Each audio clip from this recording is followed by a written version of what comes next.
Good evening, backgammon fans. Bill Riles, Tar Mendocino, Ace Point Backgammon, broadcasting from the 54th Backgammon World Championship in Monaco. Tonight, we have our kickoff match is actually from the Monte-Carlo Open warm-up tournament. It's around a 64 match between Victor Ashkenazi and David Wells. Should be a superb match. As soon as I can break Zdenek out of the box of his chouette over there, he's going to join me in with the commentary. Mate Fair is going to be doing the live transcription. So we should have a superb presentation here, a great match between two great players.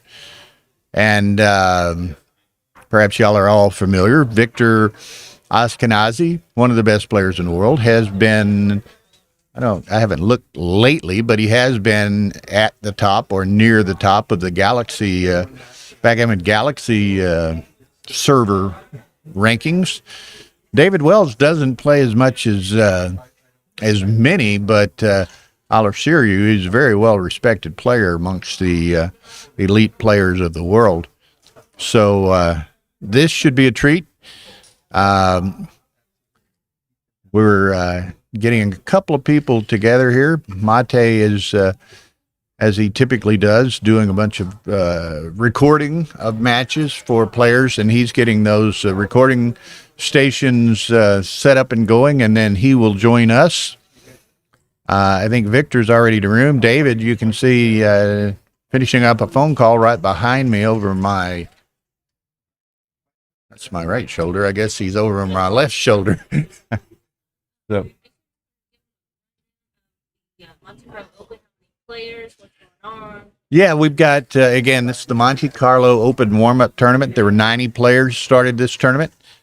We're playing down tonight. After tonight's match, we'll be down to 32 players in the Monte-Carlo Open. And you might tell David Victor's in there. If he... David. So, anyway, so this tournament will actually, the finals will be played on Monday. The main event, the World Championship main event, will begin on Tuesday afternoon at 3 p.m., I believe. So that'll be fun. As you can see behind me on this commentator cam, the playing room's large, spacious room. There are very few matches in the Monte-Carlo Open tonight, so it's fairly sparsely populated at the moment, but certainly throughout the next week, you're going to see a huge number of matches, and we'll be running dual streams. Both streams will have live commentary. Stream 1 will have live XG transcription throughout the week. I'll be doing a fair amount of commentary on both Stream 1 and Stream 2. Phil Simborg will be doing a fair amount of commentary on Stream 1. Mark Olson plans on doing a fair amount of commentary himself, and we'll be joined, each of us will be joined on occasion by significant elite players as they are available. So this should be a great opportunity to see some tremendous backgammon, meet some great players through their commentary participation, and this is going to be fun. Now you're going to see, you're perhaps familiar, and here's Mate coming across behind me heading to the transcription station, so we're moments away, but you're going to see some, you may be familiar with a lot of our broadcasts and productions. You're going to see some even some new technology and new innovations this week. So we'll surprise you by chance as they develop.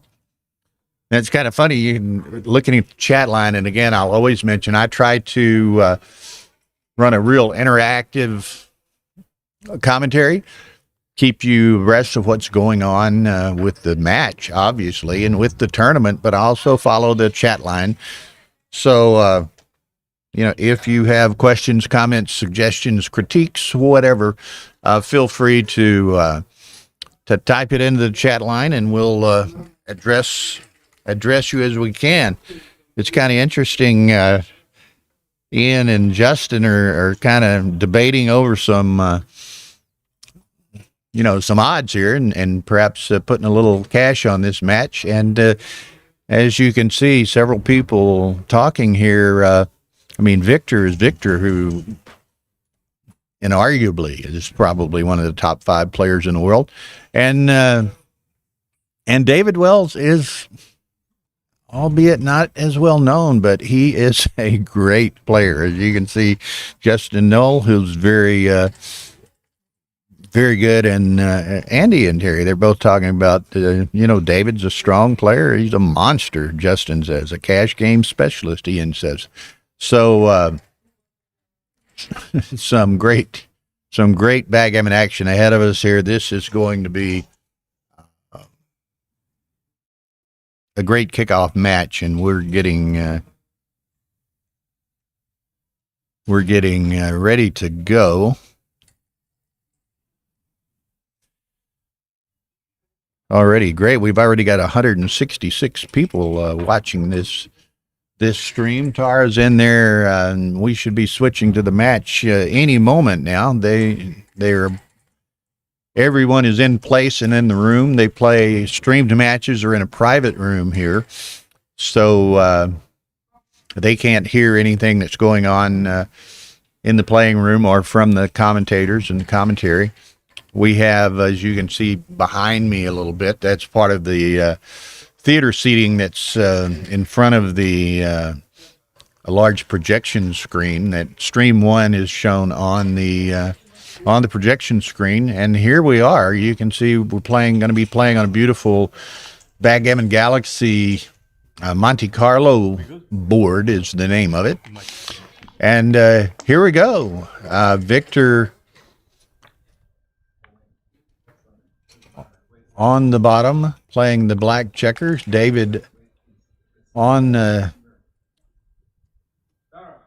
top playing white.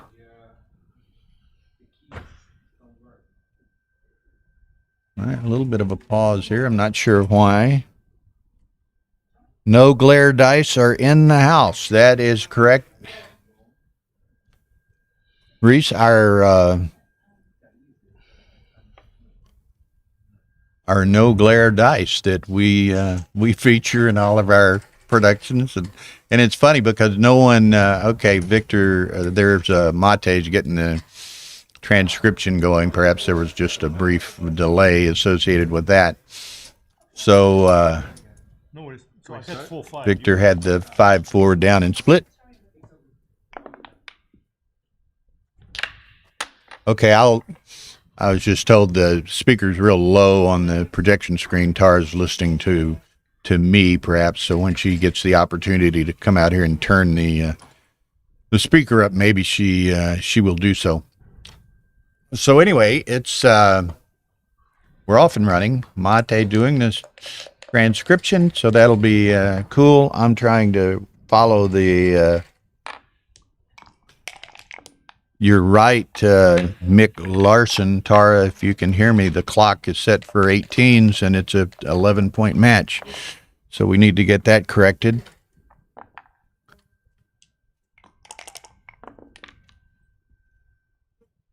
Doesn't count, right? No. Not here.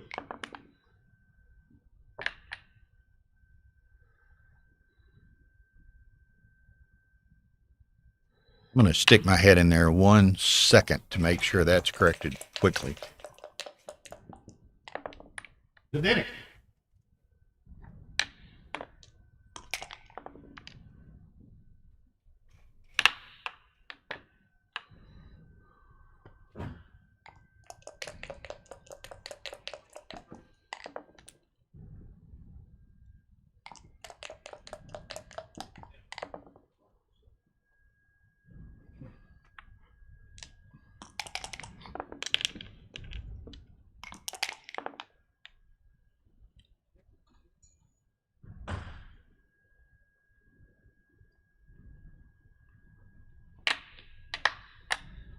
Pause your match, please.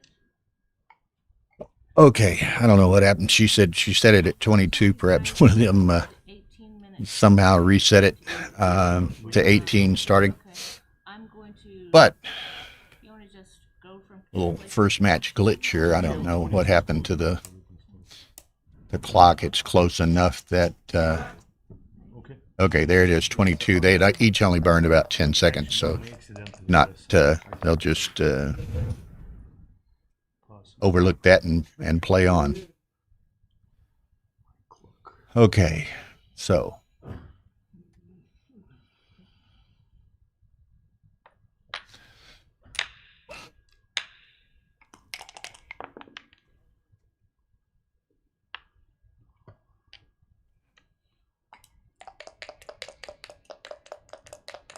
okay, so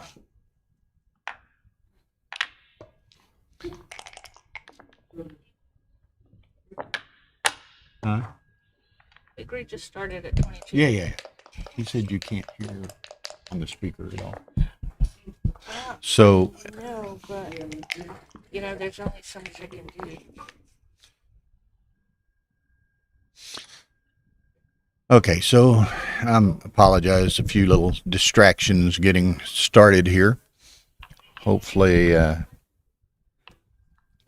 there's Millie DeRosier. They're watching in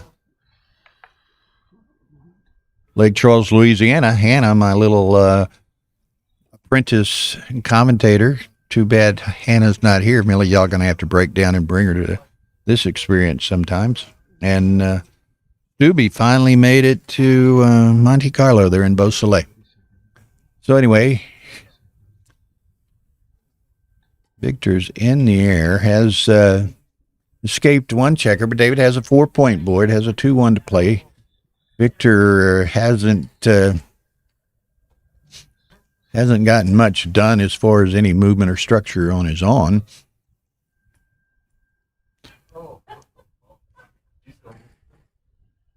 David's contemplating this 2-1, decides to position them, split them, position them both bearing into those home point board points, home board points. Yeah, he just wants you to pinpoint.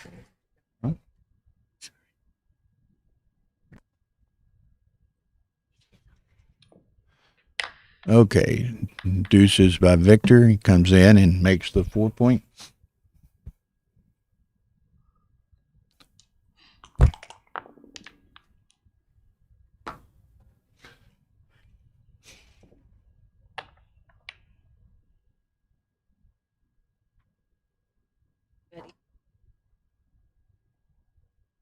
I don't know what that means. I'll just point it out to you. I don't. Okay.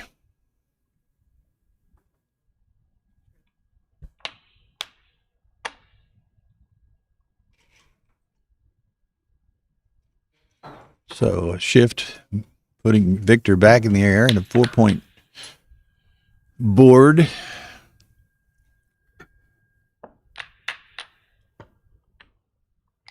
Doesn't have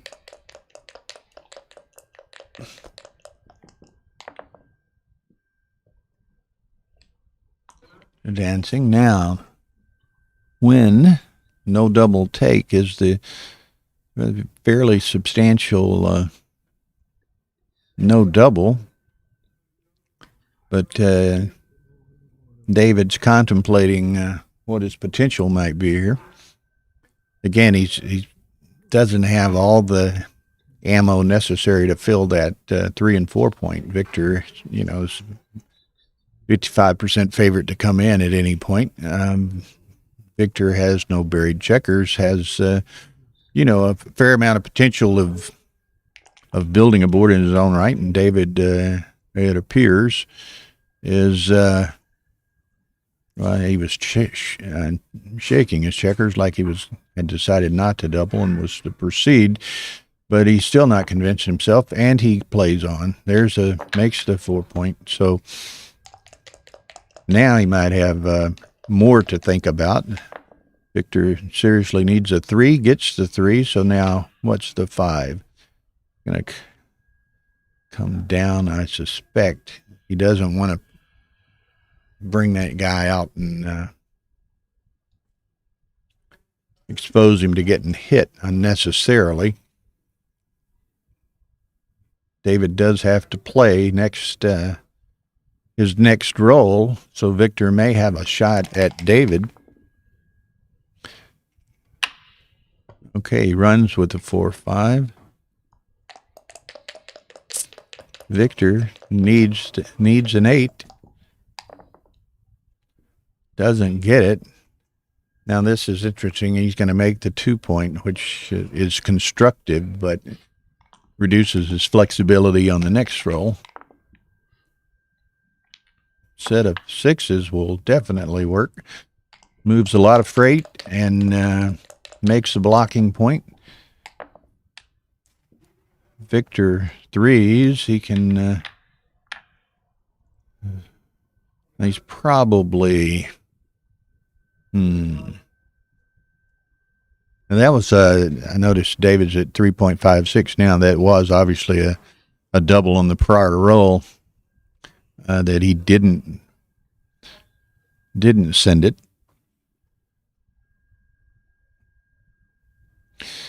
Well, it's a great start here. We're already at first match, and a couple of minutes in, and we got 269 viewers here. So that's great. We thank all of y'all for the participation. Now David's going to send this. He's got to send this. So, yeah. That's probably a record for our kickoff match. So Victor's got to let that go. He does. So 1-0 David.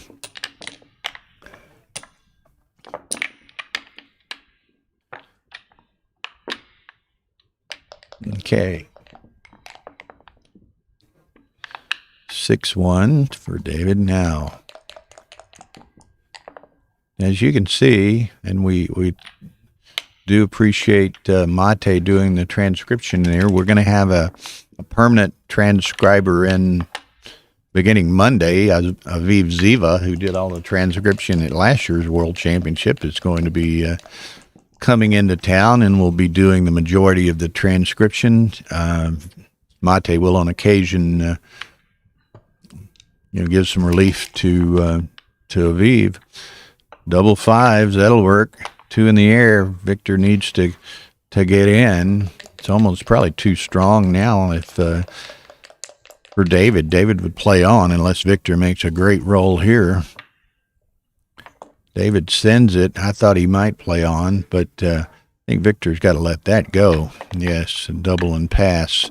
Not a huge double, but it wouldn't have been a huge error to play on, but David correctly plays, sends a double. Victor correctly passes.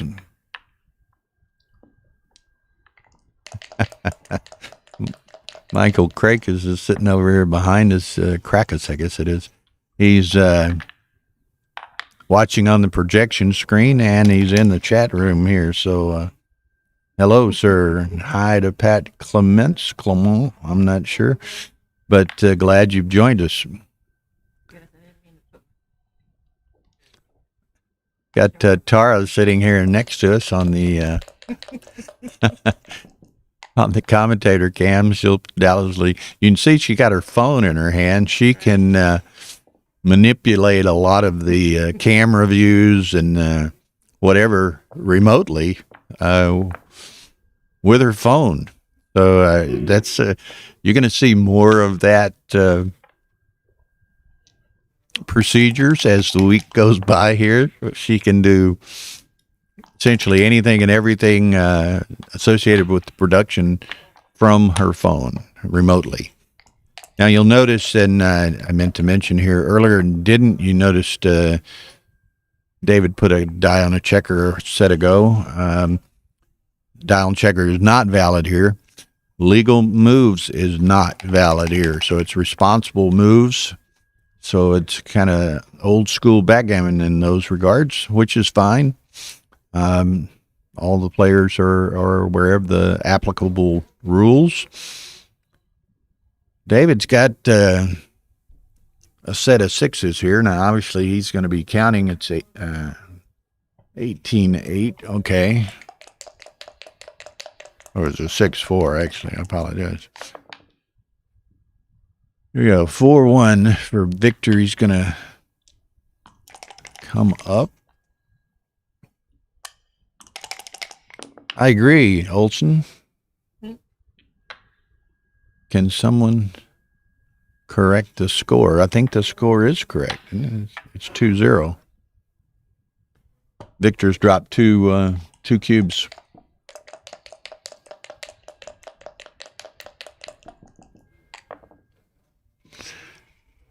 Six, 5 by Victor. He's gonna run on by. You can see it's almost an even pip count, so neither has the propensity to run in a race because they're not far enough ahead to run.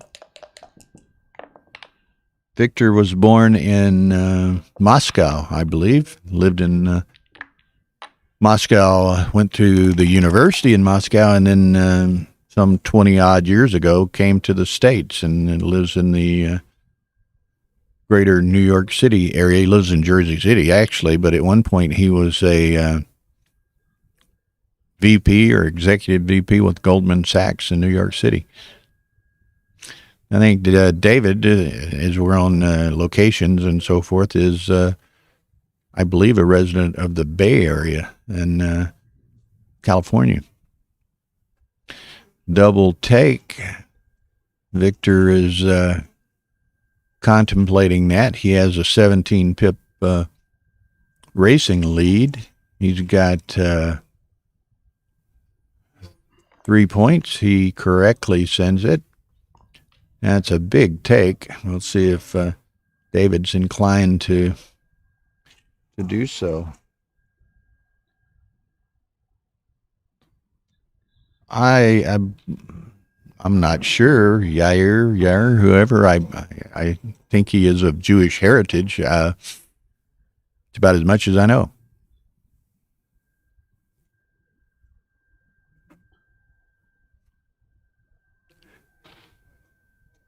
David contemplating this. I think he realizes that it's likely a take, but he wants to be certain of that.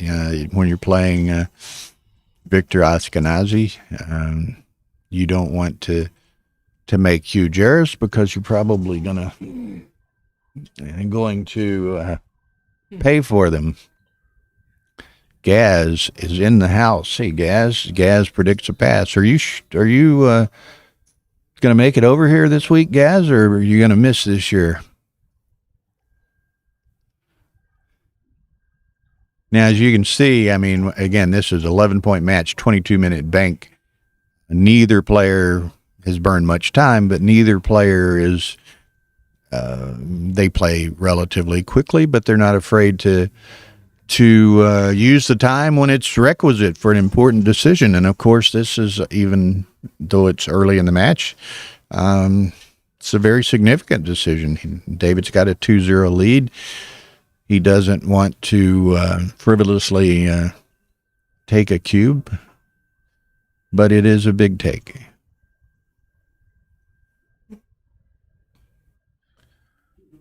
Now we're already over 300 viewers here, which is great on a kickoff match.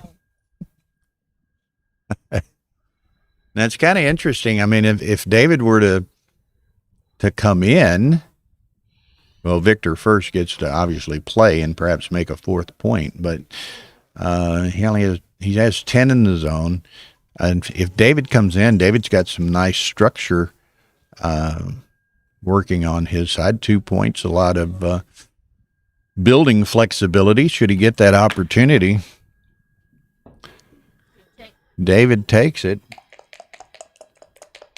which he should. 10 in the zone, but not well distributed. That's correct, Ian. Victor rolls a 6-4, which is not bad, but not his best. He would have liked to have obviously made a point in his home board, but so now, which 6 does he play? He can play around to the 10, which exposes it only to double 5s and 6-4 for that checker and minimizes the number of shots on the second checker. If he safeties the front one there and comes to the 8-point, then he's only playing with one in play, but he has many more returns going at him with that checker on the 16.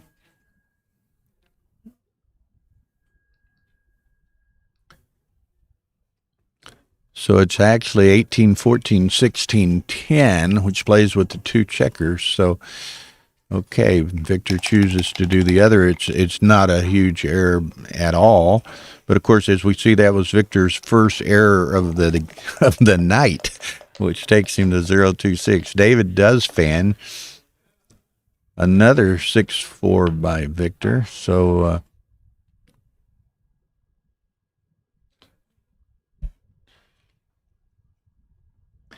so now it's what's the 6? Or that's the 6. What's the 4? He can play. He's got a number of options there. He's got a big racing lead. He has 4 options. He could play a second checker down to here. He could play 6-2 to here, or he could play 10-6 as he is contemplating. So those are his 3 options. So now he's evaluating each of them, and as we see, he's taking the time to look at his various options. Anita Zabel from Hungary. We've got a lot of them in here.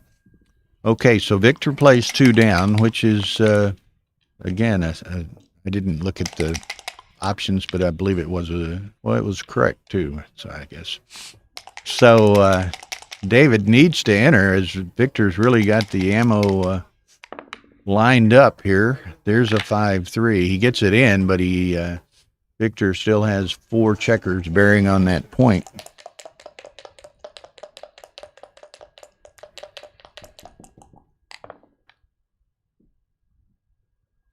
(3-6).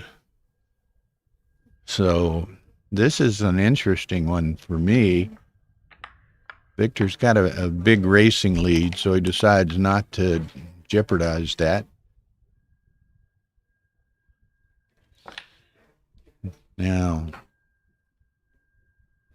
David's got the choices here of looking at bringing 2 in. It's a kind of a balance between saving a G and doing something constructive that should he get a shot at some point, he'd have a better board. He chose to just work toward more or less saving the G, although this time he makes the 2-point.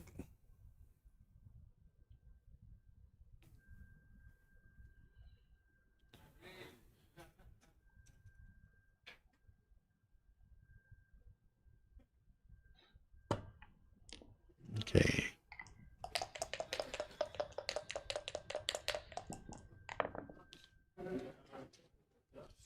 (6-2) by Victor. Now, again, he's got that huge lead, so he's not going to volunteer. He could have hit it, but he's not going to volunteer a shot. Okay, David's still trying to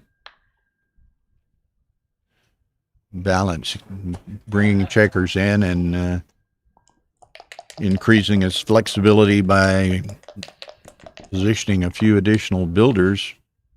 4-2 by Victor. So there he's just going to clear the 8. So he's got the 5-point board. 4-2 by David. He would have liked to rolled something differently than that. But I don't know. I think I just play like 10-4 or something. Yeah, Alex is mentioning this is a Monte Carlo board among their stable of Galaxy boards. So here we are in Monte Carlo, the Monte Carlo Open, and we're playing on a Monte Carlo board. 10-6, 8-6. No, he plays them down. So Now Victor has to play here, though. That was one of the, it's funny. Had David chosen not to break the mid, then Victor has a little less flexibility to come. It wouldn't have made a difference. But look here, he's still going to be well behind, so he's going to keep this checker back. I suspect he's moved 2, so he's backed him back up, so he's 38 behind to start with.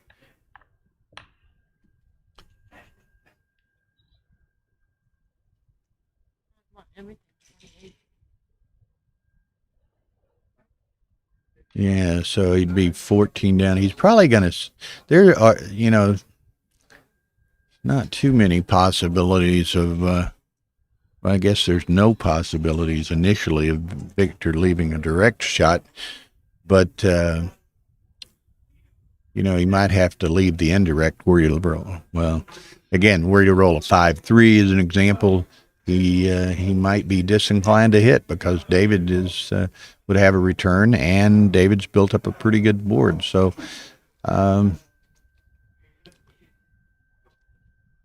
David pondering this play, and I don't think there's a lot of downside for him staying. He might want to, look for that 5-3 or something like that and see if he gets a shot.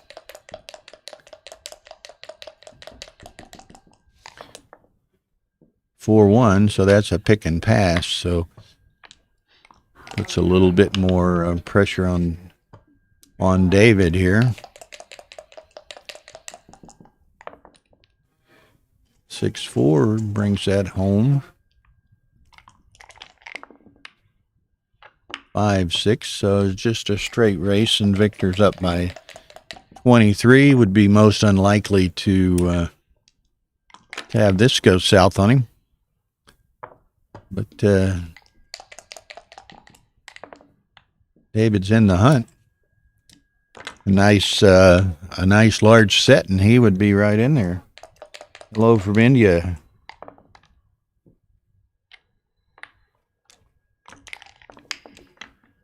(6-4). Gonna need, now Victor's got potential of a miss or two. There's one. 9, a big set, and David's right in this. There's a small set. So it's some potential.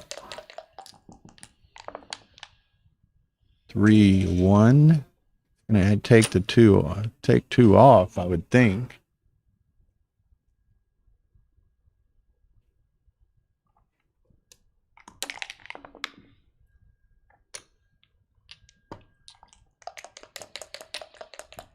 Victor doesn't want to miss. He doesn't miss. Now he needs a, David's going to have a set. Wow, I should have ran.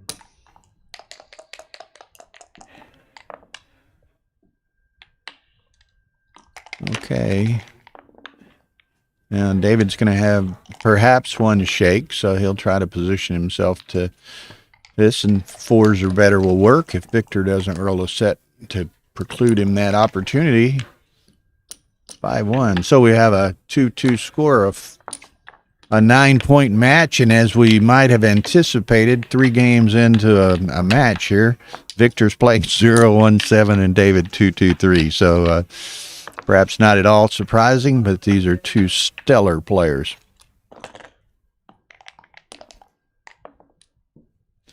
Okay, 6-4. Victor's going to make the 2-point from an even score.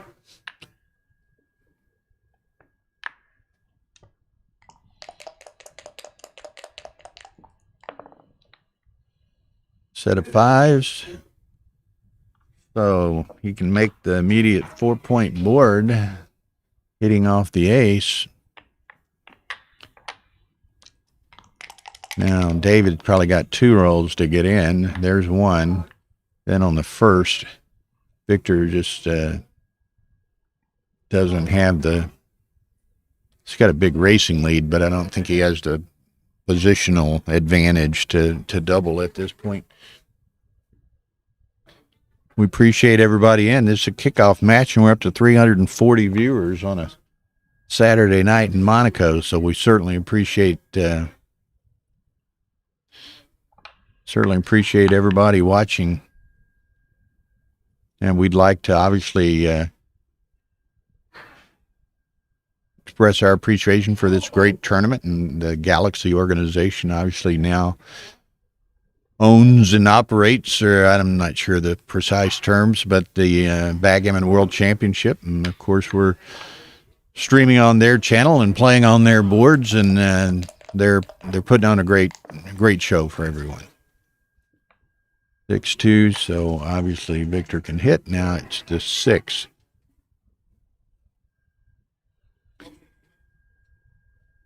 Yeah.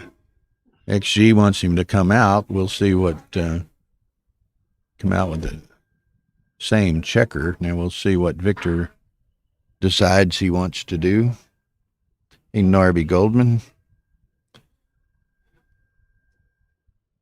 Well, we enjoy streaming. We are glad that y'all enjoy it in return.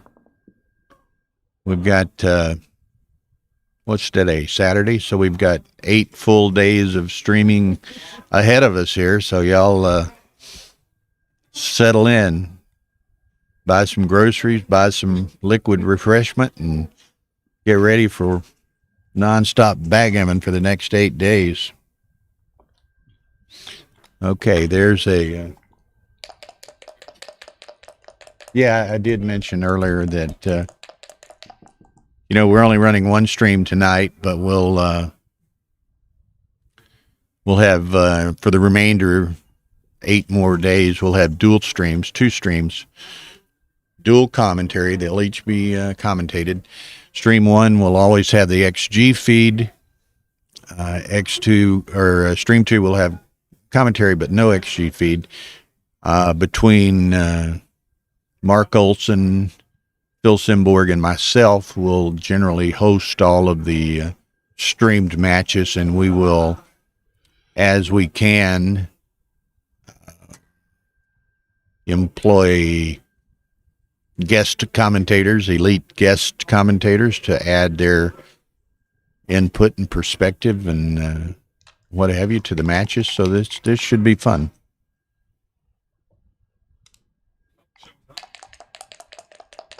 Okay, so Well, Chris Trencher can sit in if he wants. Chris can sit in if he wants. Yeah, Come over if of you want. course.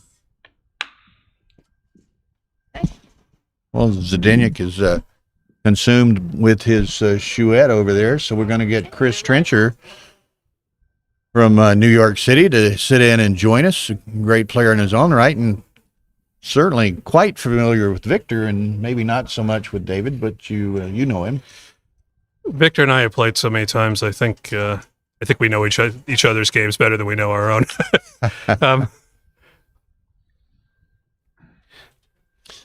I'm not surprised that Zdeněk's playing the chouette. He's a warrior. For those of you who didn't know this, when he was about to play Sander in the final of the Open last year, literally an hour before that match, he was still working the 10-point entry DMP. So if that's not dedication to the game, I don't know what is.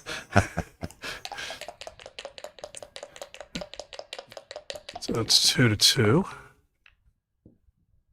This is interesting. Victor obviously had a double 5 early, and he ends up with a 4-point board, but he hasn't been able to do much of anything beyond that. And David has now weathered the storm, perhaps, and took a cube in the process. But here we are.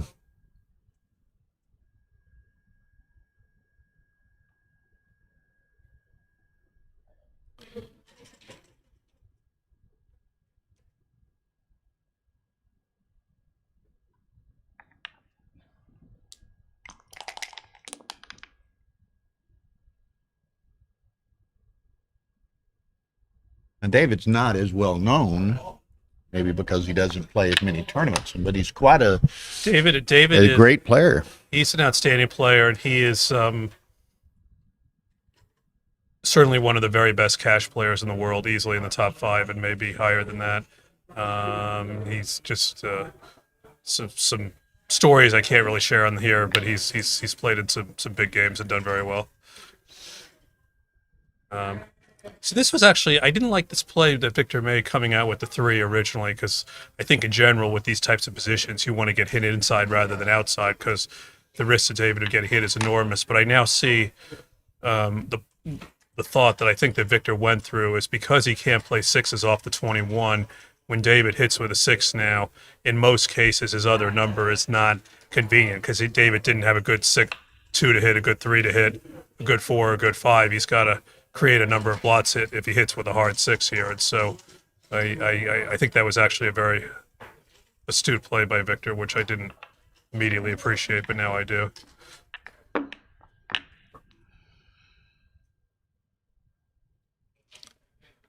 It's possible David just elects to play the 13-2 here without hitting, figuring he'll build up the board. He's got a little bit of time.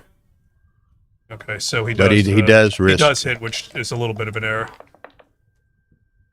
Okay, but he gets away with it, and I think Victor will.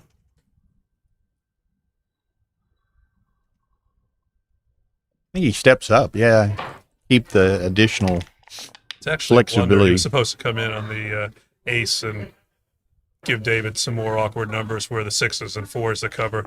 Okay. That produce a situation where the other half of the number doesn't play well.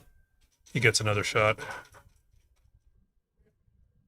The keys to these type of positions, I think, are to keep moving most of your forward checkers and to keep one guy back as long as there's no threat, because what Victor doesn't want is for David to be able to, slot his board, build it up quickly, more and then quickly. get a shot. Correct. And then Victor hasn't brought everything home at the point where leaving a shot would be damaging to him. And so I think keeping the guy back makes some sense. And we saw that the best play last time was to just come in on the 24.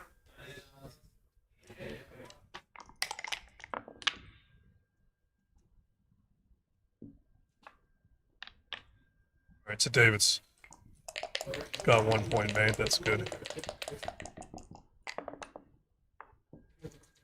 So Victor will just play 2013 here. Someone asking if there's a delay on the video. It's a minimal. There's a small delay, but it's quite minimal.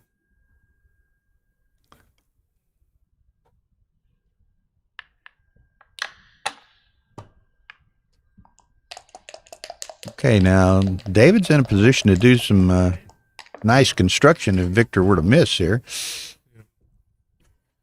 And again, it's kind of a second awkward 5-3 here.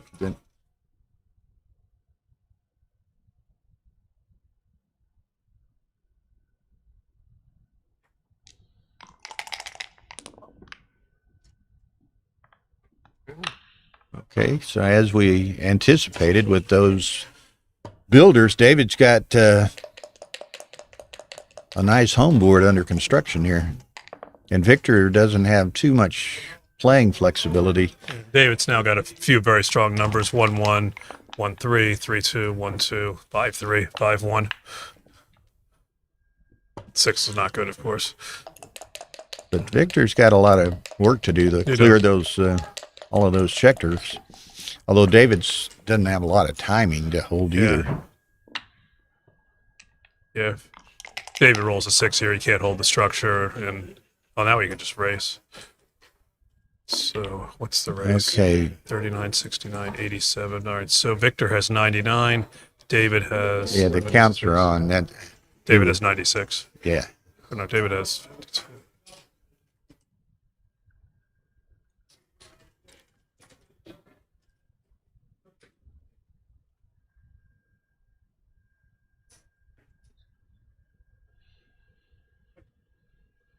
Okay, what's his? Well, he's got to come up at least to the 16 with them, right? Then it's a question of. So David has 96 after the play. That 112 was before the play. It's 96. Correct. So.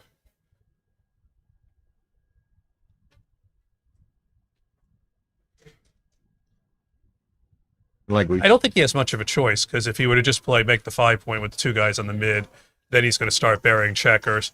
And even if he did something like 13, well, could he leave it 13-5, 13-9, the other alternative is to stay here. take Yeah. two down? Could he do that? Keep the 17-point and play down to the. He could, but I think what happens is eventually Victor clears his 10-point, plays with the 3 spares on the 10 and the 1 on the 13, and they wind up with the remaining contact being Victor's 2 checkers on the 13 and David's 2 checkers on his 17, and that structure is favorable to Victor. Now, is it favorable enough that it's?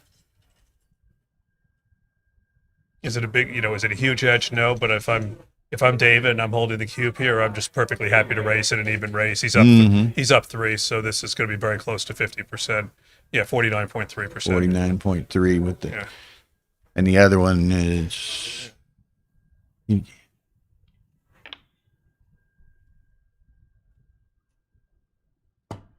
Okay, so he makes that. Nothing wrong with taking an even race when you're holding the cube, and your structure is not inefficient.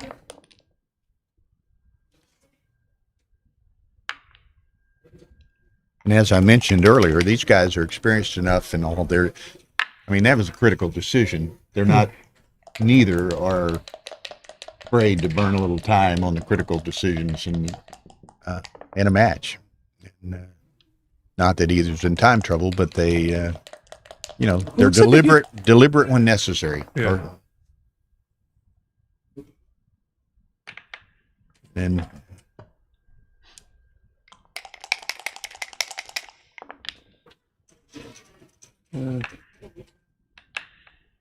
Yeah. okay, so now Victor, very little playing flexibility. Well, now that he's out to the mid, it doesn't matter so much. It's not as bad. It's just a straight race. Right? I guess he'll bring 2 down, making the 4 points an option also, because it's most imperative to make sure that you don't have a 4-hole in a position like this. So I'm fine with this play. I would also be fine with just making the 4-point.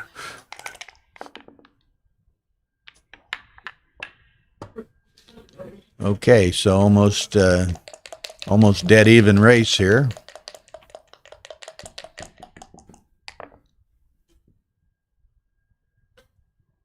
Go.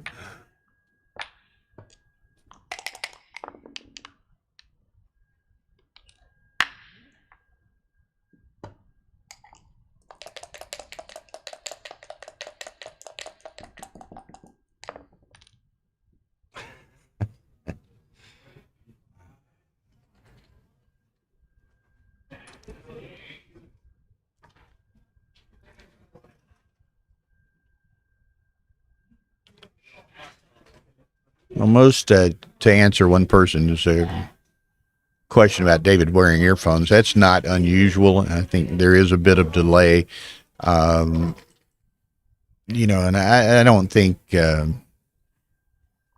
most people don't have a problem with people listening to music. I oftentimes wear headphones. I've never had anybody ask me about it. I know now there's that new program where in theory somebody could send you information, but I think hopefully we're not at the point that everybody has to be checked for that, even though obviously there have been, a few well-known incidents. Okay, so 6-2, it's still 1 pip, right? So it's just, and David's holding the cube, so he's got the advantage of using cube advantage if he gets an advantage, cube leverage if he gets Very an nice advantage. shot for David. Yeah. That cleans up his structure. Now he's got a very efficient structure. And there's that 4-point you were talking about Victor, earlier.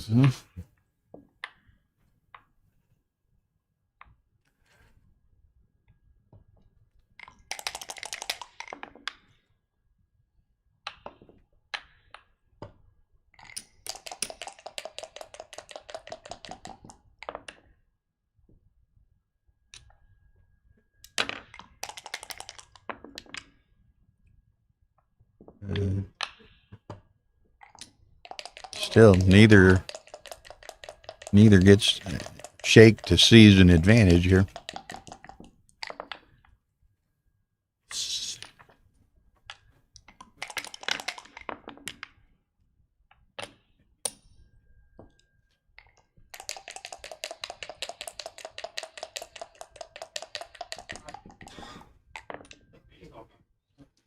All right, well, that's a miss. there's the 4 to make it interesting. Yeah. Now, So- now the question is, can David get off in 5 rolls here? And he has a total of 39 pips, so he's clearly an underdog to do it. But it's going to be very, very close.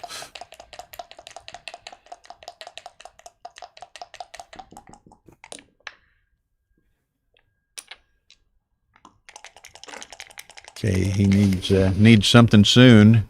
Yeah. That's not it. No.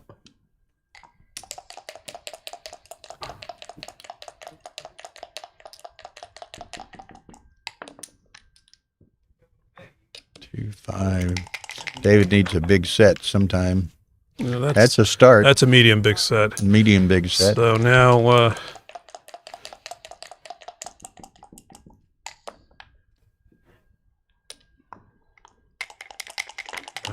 good thing for Victor is David almost never gets in any efficient redoubles here. Okay, so 3s are better if he gets a shake.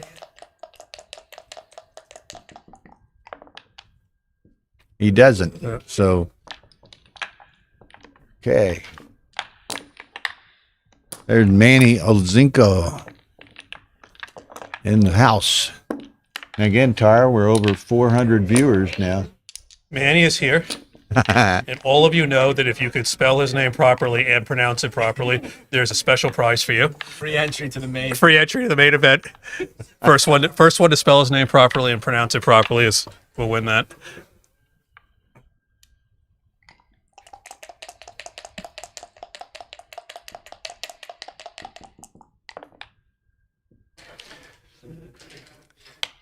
Okay, so 4-2 Victor, 4 games into the match, and they're 1-6-3 and 2-2-4. Pretty well played match. Yeah, that's And it's not surprising with these players. sneeze at that.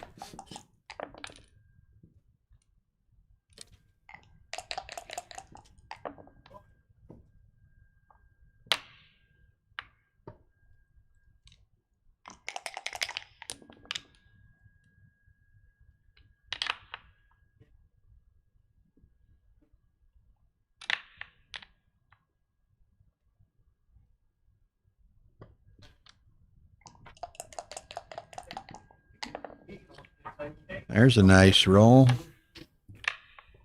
Oh, he's second best in that position.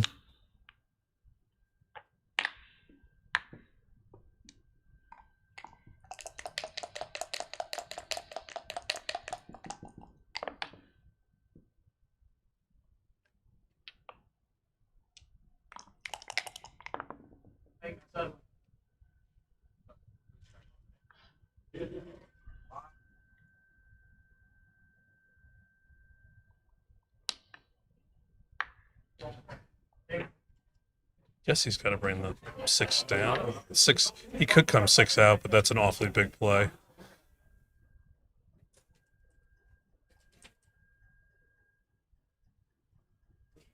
Yeah, 6 down.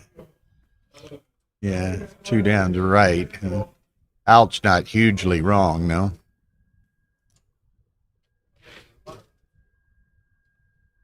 Well, the problem with bringing the 6 down is even if Victor misses the 4, he's just going to pull. He's going to pull at least 1 and maybe 2 more guys down into his outer board, and then he's going to have 4 builders working on the bar.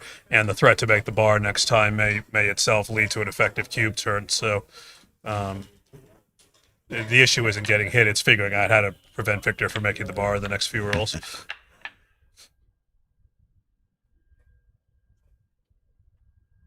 Well, that's yet another So this is, variation, and that was This one's a pretty sizable error, it turns Yeah. out. So this is the second best play. It's very close.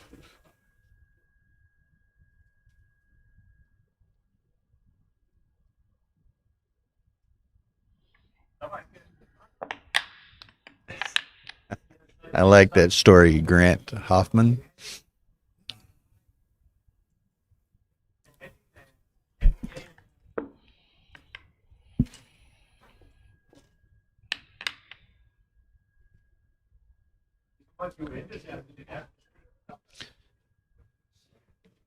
Okay, so David's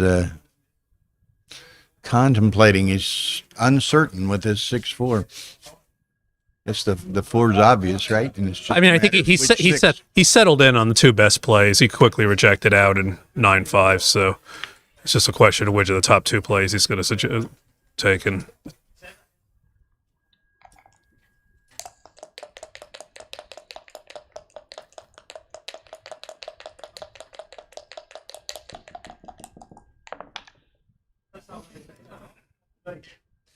5-3. That's a nice, nice 3-point, huh?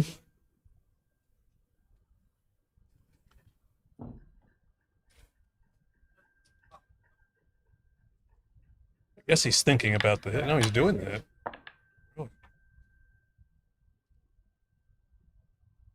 Wow, it's correct. And that's correct. And relatively significantly, 35 millipoints. But yeah, I have to admit, I think I would have made the 3-point line. I thought the 3-point was a natural, but you lose a lot when the ace is hit, and you lose a lot with that blot being there, even when it's not. And you're okay when he rolls a 5. Obviously, you don't have much of a game when he rolls a 6, but. Is Dag Ekmar playing here? I've not seen Dag yet, but the main event doesn't start until Tuesday, so a lot of people have not yet arrived. So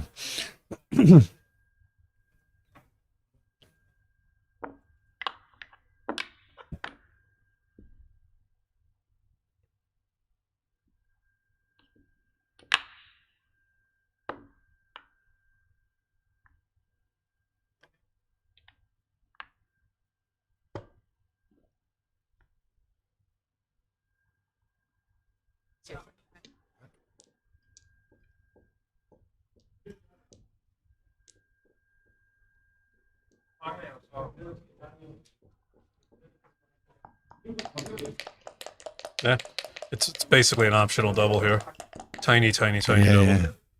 But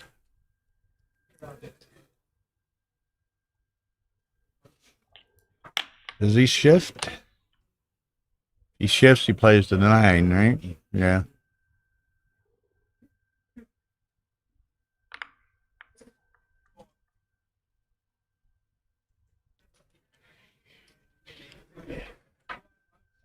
And then if he makes that play and David misses, then it's a huge cube after that. oh, sure.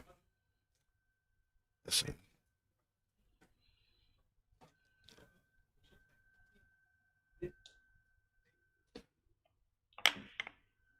I really like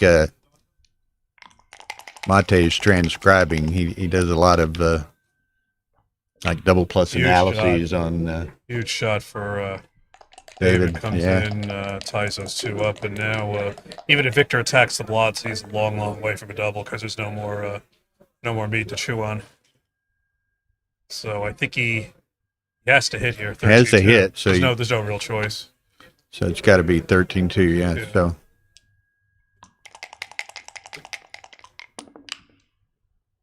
fours. All right. Now this, I don't think Victor will double this. Can't double this. I don't think Victor will double this. It's Just no. it's a big no Huge double. no double. Yeah, he got those two guys stuck back there, which could deteriorate in a hurry.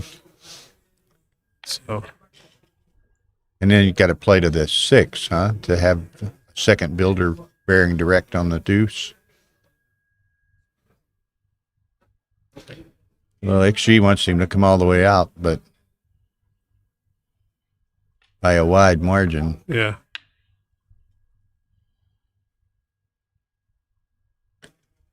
Well, I mean, look, even though you split to the 4-point, it's still a 5-point prime in front of that checker. So, and you don't know when you're going to roll another 3. So,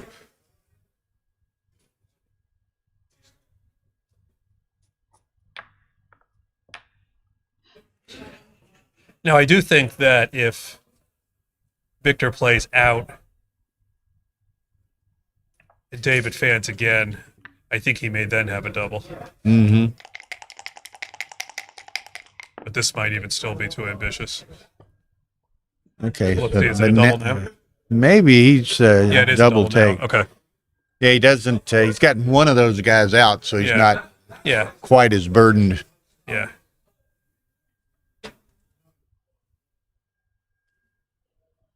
And now if he covers with the 6, he's got plenty of time.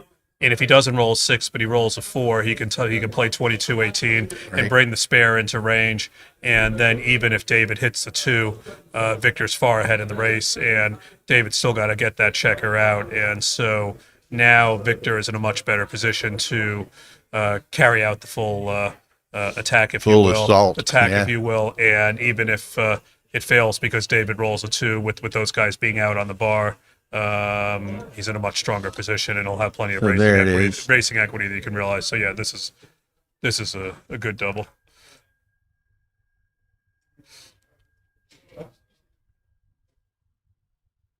They're playing no dice on a checker, Reese. So, again, I'd mentioned earlier, no dice on a checker, and legal moves are not valid. It's traditional, responsible moves, many would call it. So,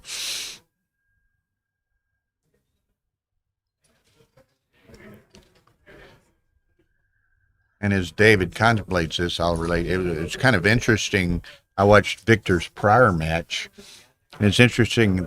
Victor had, as DMP, Victor had the guy closed out, and Victor would hit his clock after he played, and then hit the other guy's clock, and the guy's just sitting there watching. Well, and of course, when Victor clears the 6 point, hits his clock, and the other guy just looks for and reaches up and hits the clock. Which forfeits his turn. Ooh. Wow, David passed this. This position looked even stronger than it was. Yeah. So that, but anyway, the guy hit his own clock, and Victor corrected him, told him not to. But Victor could have accepted it and played on because of the responsible moves rule. Yeah. Well, it was. I saw a bit of that match. It was somebody who was, far less experienced than a lot of the people here, and was somewhere in the beginner intermediate spectrum. But after the match, I saw them talking, and Victor giving what was in essence a de facto lesson, because the guy was asking some questions, and so it's certainly certainly very gracious on his part, and nice to see that. And you'll see that from many players here. Yeah, sure. Sporting, pleasant.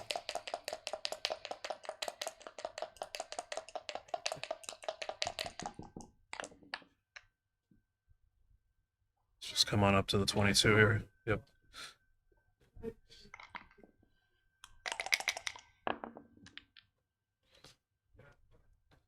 So I don't think David can hit 2. If he doesn't do that, he's just going to bring down the midpoint and try to make a point next time.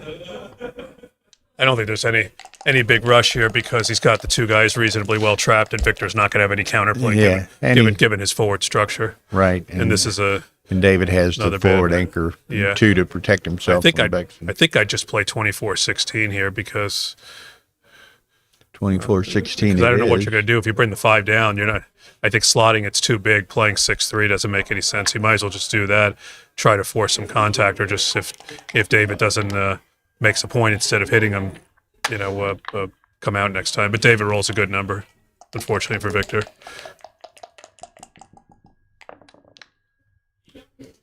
Three, 2, so Victor can anchor up. So I think David makes a nice point here. Okay, and he's got a 15-pip lead, and he's trailing, so he's not far away from consideration. No, it's a very quiet position, so David can kind of inch his way to a double here. Maybe if he doesn't roll a joker here, he'll redeploy the 2 guys on the 11 point. Maybe if he could have even slotted the 4 point with a deuce. Just like it likes 11-9, 6-2. I don't know why I would like that better than 11-5. Whatever. Okay. So does he just go to the 6? What else can you do? What else can you do?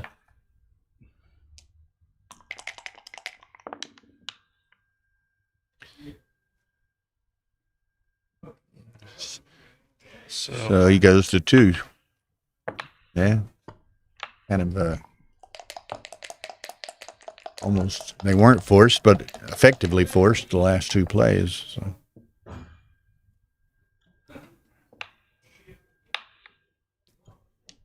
And now David doesn't have the timing to sustain much here. That hurt. From a timing perspective, certainly.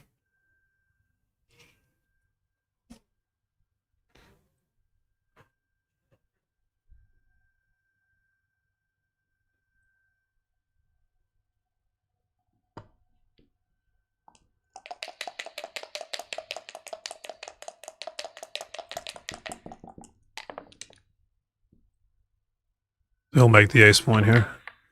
Yep. Might as well put that checker on the 3 to use. And Okay. I think Victor's just got to go all the way now, duping the 2s and 4s. You're not going to play 9-2. I think the taking the ace to the 14 is clear. You dupe the 2s and 4s, and if he plays 21-20, you create a lot more double hitters. And actually more numbers that hit and make hit and make the deuce point. Hit and cover type numbers. There's more hit and cover numbers and more double hit numbers.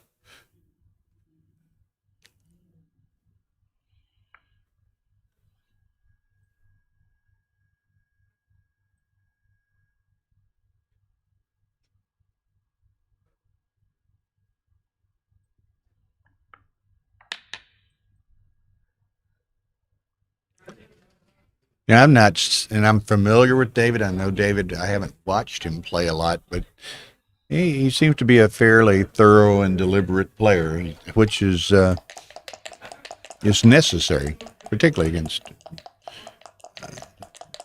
fellow elite players.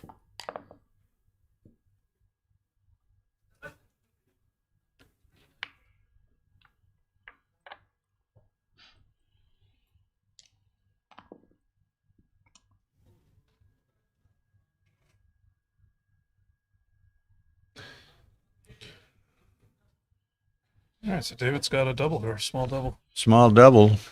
And just because, Obviously, he's going to let a decent number. He's going to let a few gammons get away if he rolls a deuce, and if he rolls a 4 or 5-1, it's going to be very hard for Victor to stop him from coming around because Victor doesn't always make the deuce point next roll to even create the threats that would impede David.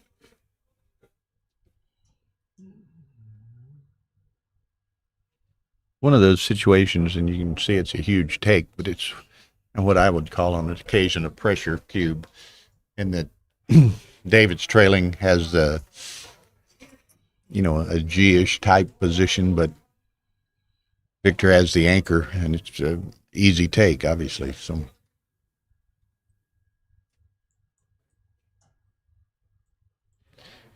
Yeah, Mr. Anisimov. This is a warm-up tournament, so it's just some of the players that are here earlier. They're playing. Yeah, David didn't have a big racing lead. I think the double was purely because he just blows through his market so much when he rolls a 2 that he couldn't afford not to at this score. Nice shot by Victor. Wow.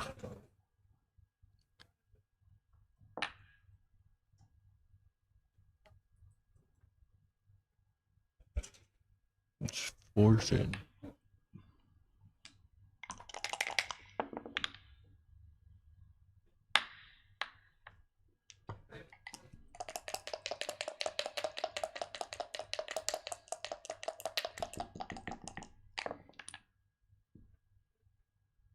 Great One shot. just makes the Great point. shot. Yeah, He's able to make the board, keep the spares in play, keep the guy at the 13 back. and that's And now it's actually David who runs out of time. yep. So, oh, interesting. He can play 4-1-2-1. Keep his Keep his keep his solid 4 prime, but it turns out it's right to break the 5 point.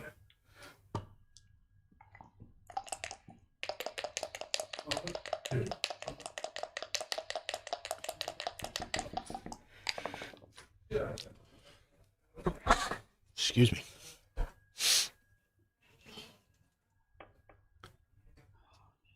So, kind of interesting.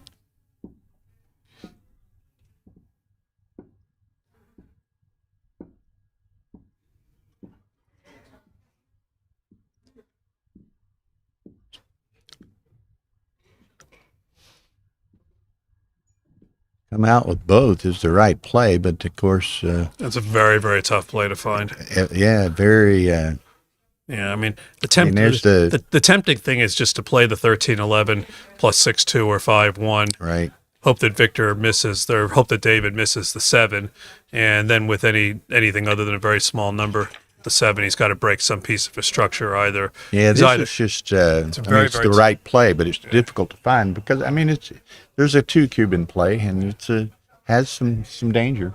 Yeah, I mean this will be very, very impressive if he makes this play and he finds this, which is the right play, because it's just, like I said, I think it's just so easily to play 13-11 and then do 6-2 or 5-1, and you just figure if he misses the 7, then he's either got to come out with the other checker or, break his 9 or 6 because he's out of time, and you're in good shape when he misses the 7. So this is just a fantastic play if Victor can find it.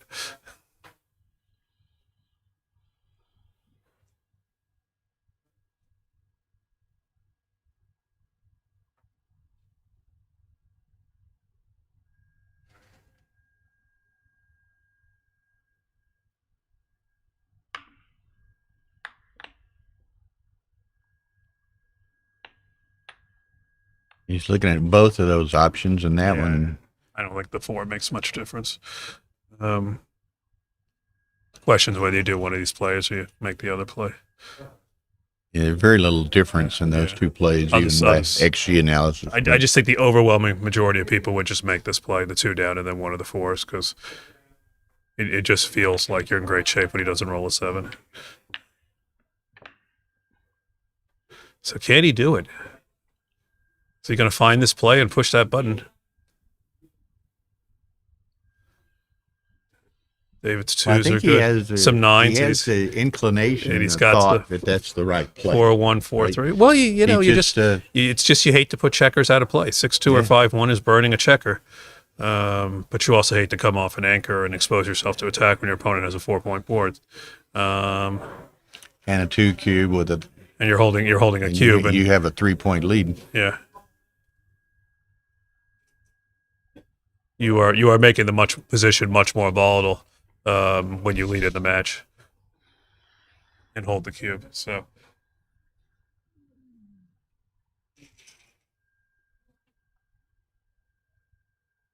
I think Mate likes our speed of these gaming computers. He's running a lot of double plus analyses. These are extremely fast computers.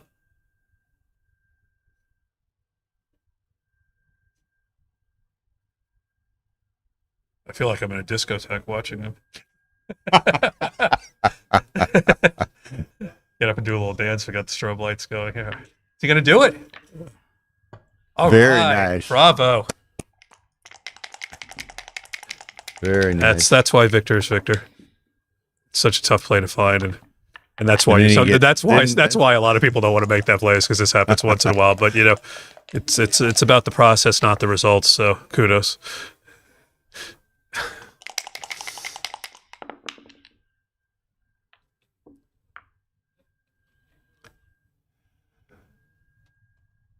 No reason for him to not play the ace 20.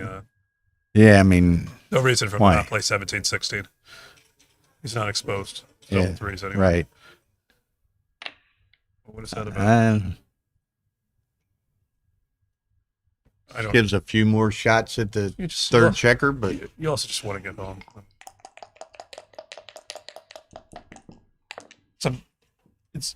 In most cases, David doesn't actually ever make his 3-point here. So you just want to, and so Victor winds up coming in and getting those guys in, and the sooner you get home, the sooner you can get them off, and the more gammons you'll win. So there's just no reason to play 2-1 there.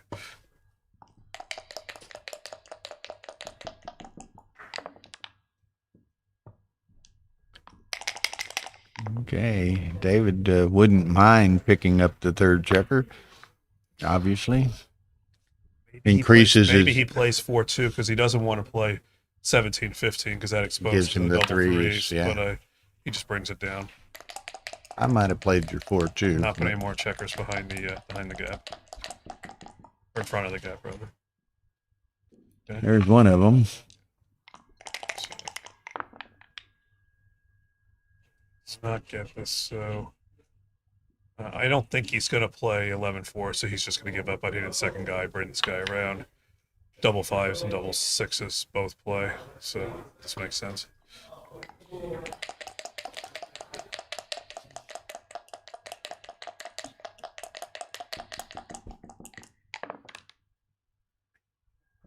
Okay.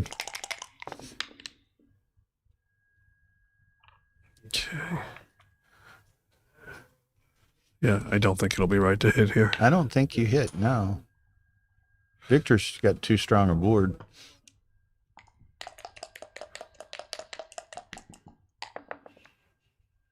Okay, so he's probably took the gammon chances away. 5 and 4 off.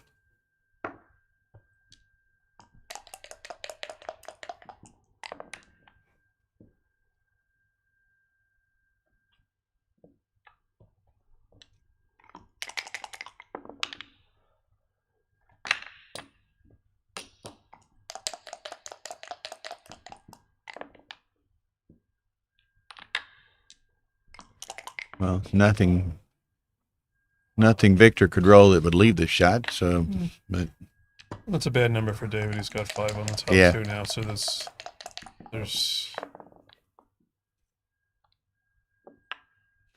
Yeah, 7 there's immediate shots. fours, structure- fives, plus sixes, structures six where he- twos, 5-2s. Yeah, there you go. Plus There you go. structures where he left 3 there. So Victor's got his game-winning shot here. David's only got 4 men off, so he won't be able to take this if Victor hits. And it's a miss. Okay, no shots this roll.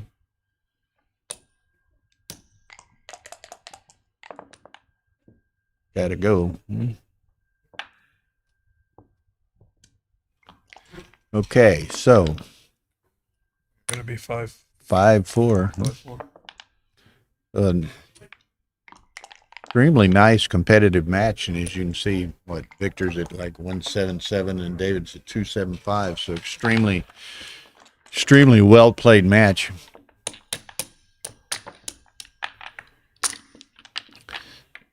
Now, tell me, Chris, you're in this category of player, in my opinion, elite player.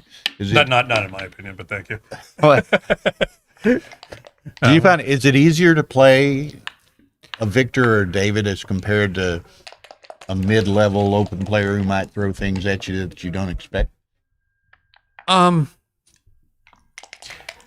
think when mid-level players make unconventional plays that that are mistakes in essence, and the XG would say is a mistake. It sometimes puts you in less familiar positions, and so I would say from my own experience, my strongest matches PR-wise are against Victor and MCG. So clearly playing a strong player. That's what I might have thought. Strong player elicits strong play. Now, maybe that I have a weakness in my approach that if I'm playing a weaker opponent, I play down to them a little bit. I'm certainly trying very hard not to do that, but that doesn't mean I'm entirely successful. But I think most people will tell you they play better even though they win less against the very strong players. Well, and I think that's even true of, say, mid-level open players or something that, again, although I'm probably going to lose, I'll play better against the elite players than I will less experienced players. Yeah, I think that would be true for almost most, anyone. For most people. I mean, you're going to have a few newer players who may get a little bit starstruck. But once you get to the point that you've got enough experience that you can calm the nerves, I think that's what you said is generally going to be accurate. Okay, so 5-4, superb match. It's entertaining, and we're seeing some great backgammon here. So a lot to be learned. A great kickoff match for 9 days of streaming here. This play is actually interesting. The 6 is relatively clear, 9-3, and David's sitting here saying, God, I really hate stacking another checker on the 6 point, and I want to play 6-4 because, God, I pick up so much we miss. But as we see, it's right to do this. And at the end of the day, you've always got to be aware of the race. And, racing, being tied in the race or having the lead in the race is never to be disrespected in backgammon. And in this case, he did slot it, even though it's a mistake. But we see here that just playing stiff is correct because now you've just sort of given away your racing equity. And no matter in a lot of these types of positions, you have to be willing to take on a fair degree of ugliness in order to be mindful of your racing status. And now he almost now it's different. Now he's behind. So playing loose and playing purely for containment of that last checker makes sense.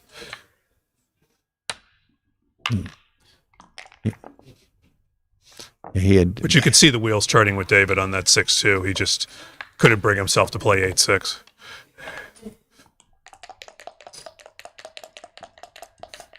Mid-level is 5-5 average. Mid-level might even be a touch higher than that, I would say. Yeah, so what's he in the going to do championship here? division? But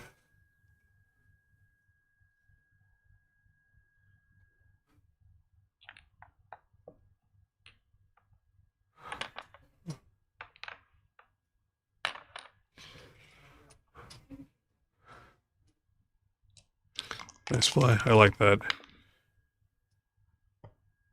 Dance. Now, Victor, he's got to play on here, doesn't he? I think I would certainly play this on. I mean, unless he rolls double 4s, 1-5 back games aren't very good. So unless David rolls double 4s or hits a shot, I don't see how this moves to the point that he has a take. So I think Victor definitely plays on here. Okay. Got to make. Well, he got the option, right? I think that's it. Now we can play Correct. 11-9 to Correct. create the builders. Correct. I mean, even here, if David rolls 5-4, 5-1, 4-1, he can do this. So now Victor can consider doubling here, though I think it's still reasonable to play on.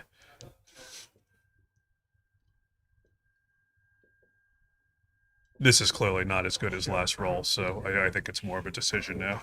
Mm-hmm. It's got started at 24 anchor, so, and you don't have much bearing on it initially. So. Oh, I don't think Victor will attack on the 1 point in most variations. Only with this one he will. He was more looking to make the 4 point, and he can. Now this is clearly not too good. So Yeah, now the question is, does he think it's not even a double? But yeah, that's what I figured. There was considerable room for David to improve, which he has, and Victor to still have a strong double.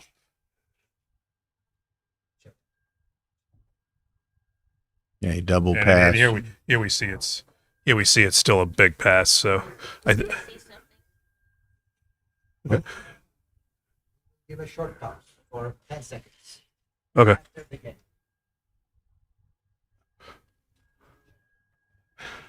Okay, and David finds the pass. So we see how big a pass it was even after David improved considerably. So that's telling us that Victor was correct to play on the previous 2 rolls. So well played by both sides on that one.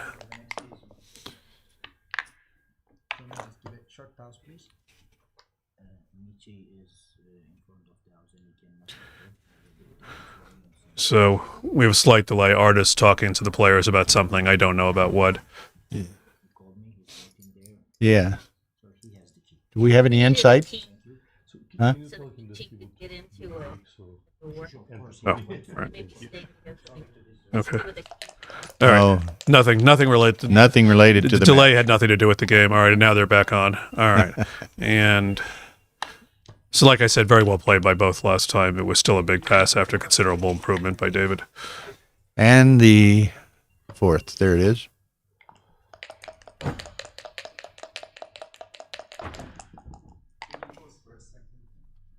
Yeah. Huh? I'm sorry. We did. I'm sorry. But Monte said something to them. Was there an illegal play? I didn't. And down he rolled We certainly didn't catch it. I rolled double 1, making the 5 and go to the 22. And I roll then you 6-1. 6-1. So 3 rolls. They're pointing at the board. That's on. I don't know. Did any of you viewers see an illegal play? If you did, let us know in the chat. Take 6-2 hitting. Just curious. Yeah, I'd go back there. We're just speculating that that may be what they're talking about, but we don't know. We don't know. Played to the 22. I could back it up here, but Then he rolled don't Oh, really they're want clearly. to. One to make the bar. BMAC is in the house. Okay, so they're All right. they have Oh. Brandon Macklin sitting up here next to us. See again, No international commenting. Tara can Nice shot. switch around with her phone here, all her views and what have you. So she's sitting out here with us, and Brandon comes and sits down, and she wants to give him a wee bit of airtime there. Huh? So it's pretty good. Quite a good number of Americans have made the trip over here, and perhaps a higher percentage of them have Huge come. shot by Victor. He'll bring Yeah. it, swing it around, bring the 2 down. He's way up now, He's too. likely to be up around 11. 15 pips next roll. 11, yep. I was going to say, I think a number of Americans have come over early because Not quite a double yet. Victor needs they to have either, to Victor time. needs to either make the 5-point or clear the mid. to Yeah. double here. So if David rolls average small here, okay, I think Victor now has a double. Yeah, It should be 14 pip 14, lead. 14 pips. And he's got plenty of time to clear that. He has 2-5, 2-6, and 6-5 immediately. Marginal double and a Immediately huge take. So, All right, it's only a small double. Thought it was a little stronger than that. So, no shots here. 11-5, 6-2. yeah.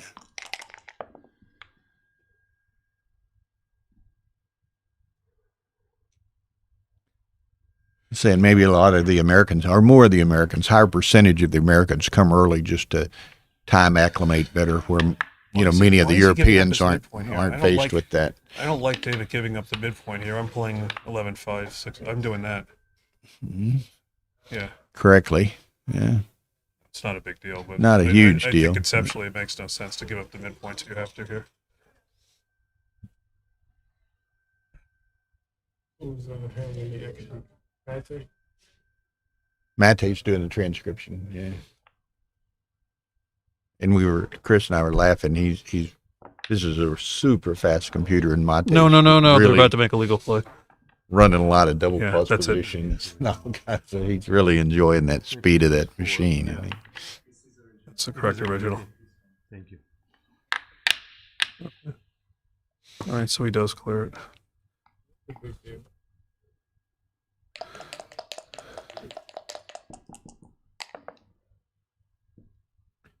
So play inside again. 5-3. 6-3, 6-2, I think. Or maybe you can play 8-5 with the 3.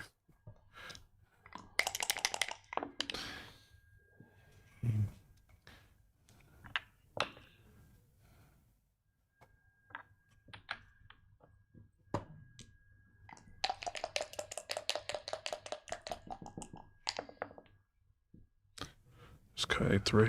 Yep.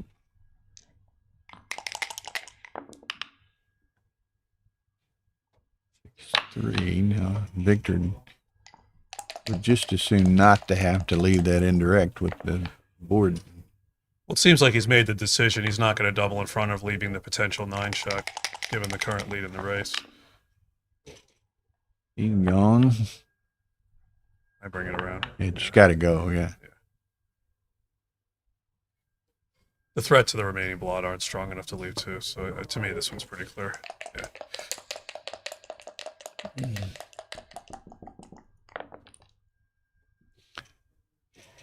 Well, now what do you do? Now, what do you do now? You got to play 2 in.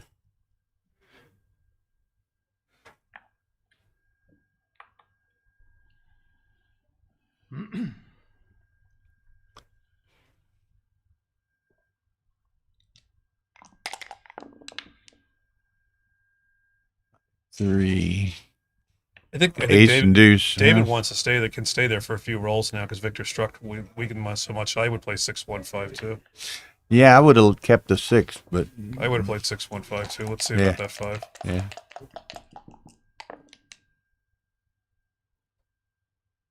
What's Okay. Victor gonna do now? He's He's good.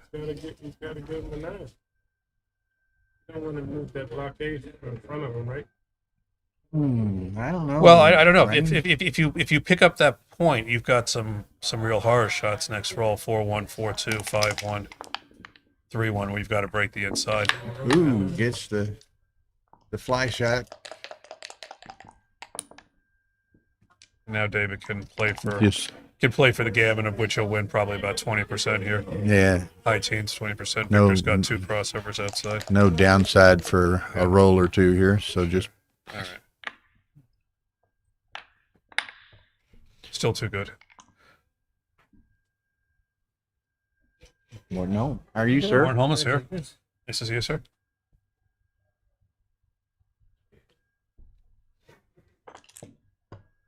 Oh, so he cashes that. It's pretty good. It Hey, was- Joe Urso in It the was right, house. was right on the cusp. Yeah. Well, Morton Holmes sit down next to us, and Morton's going to be running book here. Yeah. It's going to be fun. They have a booth here in the room and Writing a book. Okay. making book, shall we say. Same thing. Writing a book. So that'll be interesting. and, Everybody will be looking to negotiate the price of themselves down. and we'll keep y'all informed. It's always entertaining to follow the odds, and that changes round to round, obviously. So, Over the warm up. Huh? Ready tonight, warm up. are you ready already? You're gonna. Not when they have to finish. Oh, About 3 you're hours or so you're gonna. Yeah. Okay, Yeah. so after this match finishes and a couple other matches, we'll be down to 32, and Morton's going to offer the opportunity to place a few bets on the warm up, the final 32.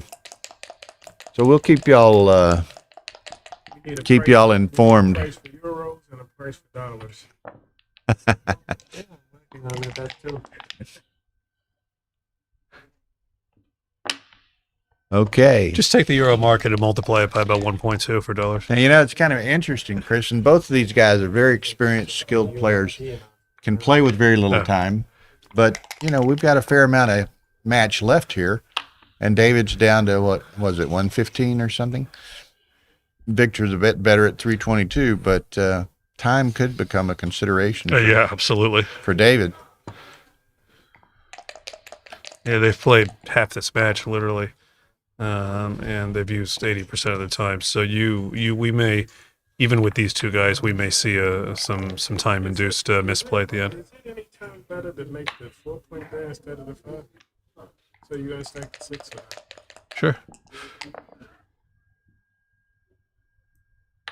Yeah, bring the 4 down, or you could slot the deuce. No, you're definitely you're not moving the back checker, so that. Okay, good.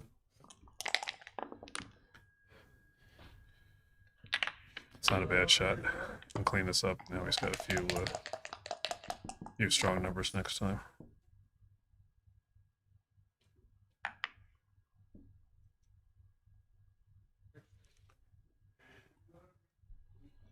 Hmm. No buttons. So interesting. The best play is not to touch either of the back checkers, and making the 21 is worse than making the 20. We're talking small numbers here, but Yeah. Very small.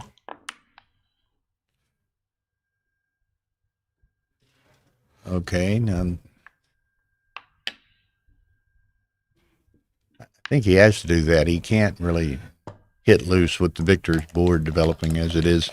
No, Play was the point. the question is whether to make the 4-point, which was the correct play.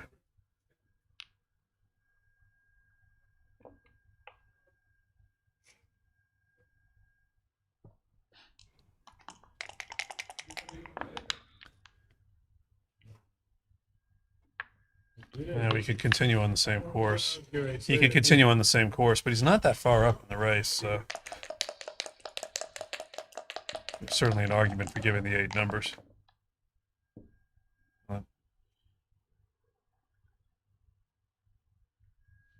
So down, 2 down.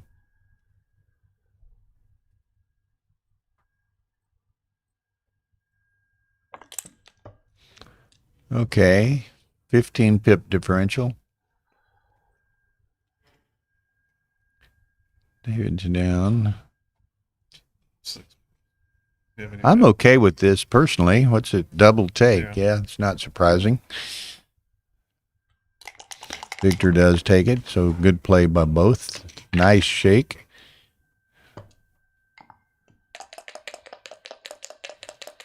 One for 43.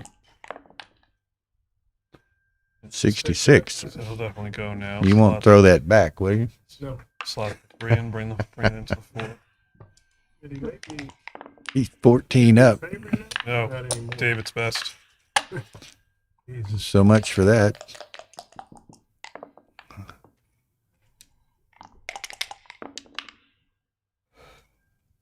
Or you just stagger right into one here.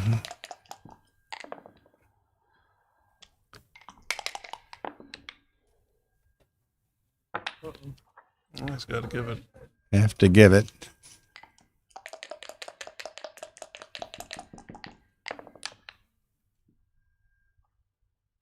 $22. So Victor's going to button it up. David has to be a little judicious here. That's a nice roll.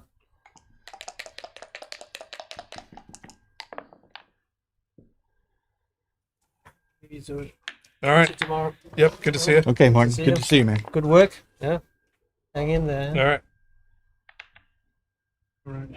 I'm just commentating. It's easy for me to hang in.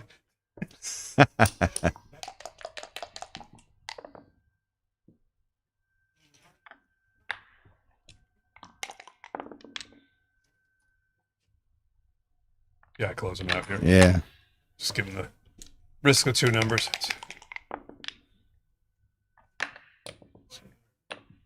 Works nicely. Something very, very, very unusual. David will win a comfortable single game here. That eliminates most of the unusual. To answer the question, the main event starts Tuesday. So we've got this Monte Carlo Open going on. We're going to have, what's there, a high roller jackpot. There's a Masters jackpot. Will all be played in the interim. The Masters jackpot is the super jackpot officially, and that starts on Thursday. The high roller jackpot, I okay. think, starts tomorrow. And then there's the Mochi Millions tomorrow. There's obviously the schedule's on the BWCMC.com site. High roller's Monday. Manny corrects me. Okay. So finishing this up will be the big business tomorrow, the high roller on Monday, and then the open starts on Tuesday. And then the super jackpot is Thursday after And this is, after we're probably in the 5th or 6th round of the main by the time the super starts. yeah. And this Monte Carlo Open is the same format as the main in that it's Super jackpots. A Friday? Okay. a second chance and a last chance. All right. Well, I didn't memorize the schedule. I didn't memorize the schedule. Sorry. Okay. So again, here we sit, 7-6 David, and as we said, David's down to 1:08, which again, I'm not quite as familiar with David as I am with Victor, but Victor can play with no time if Yep. necessary, and I suspect David probably can as well. He's a extremely experienced player. You could tell from his mannerisms, even though that 5-3 was an obvious play. You could tell by the gusto with which he made that play that he started to get into short on time mode. So.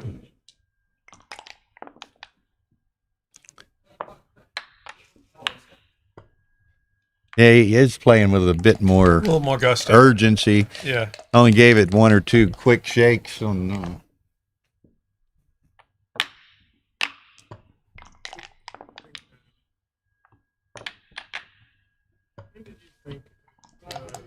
being short on time is the biggest hindrance? Is it when you have to count the race or when you have to count shots or both? Because those, they take a little bit more time than usual than just thinking of the extra move. Yeah, I think for these guys, it probably becomes, I mean, they're so experienced. I mean, they can play instinctually without doing the counts of shots and pips necessarily.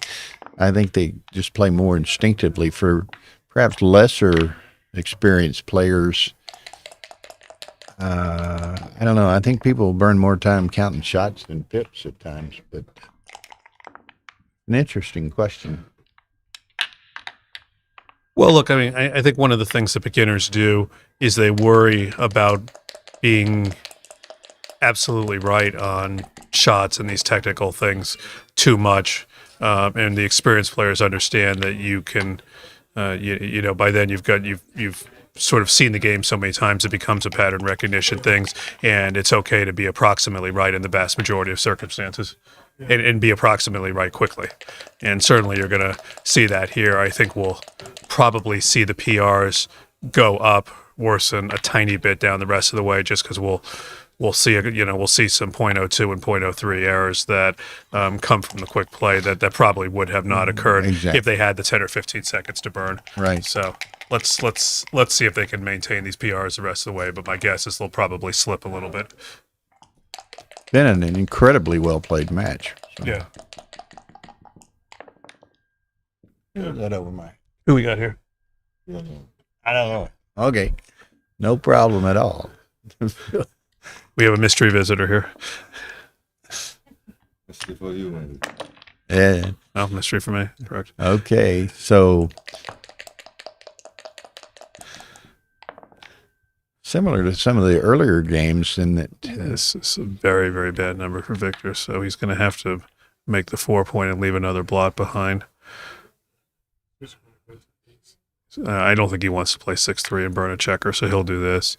I think if David gets a decent 6 or 5 that goes behind the point, he should do it now while there's 2 blots. Now, here, is it possible the 2018, 2012 was right there?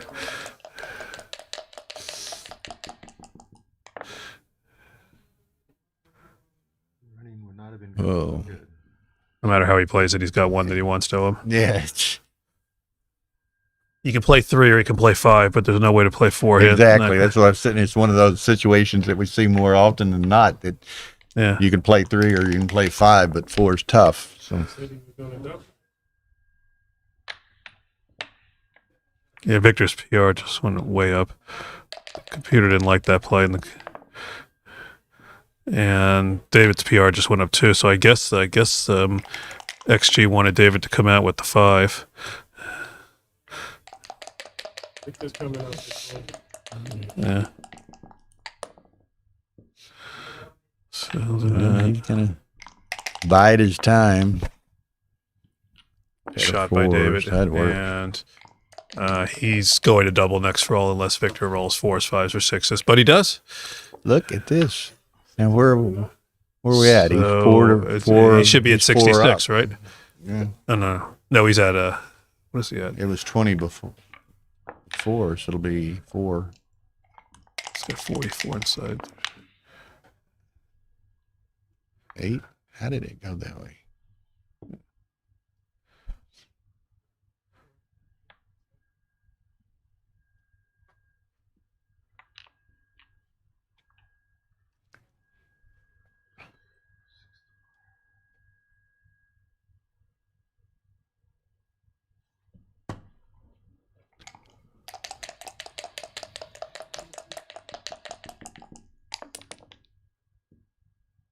Okay, so that catches him up.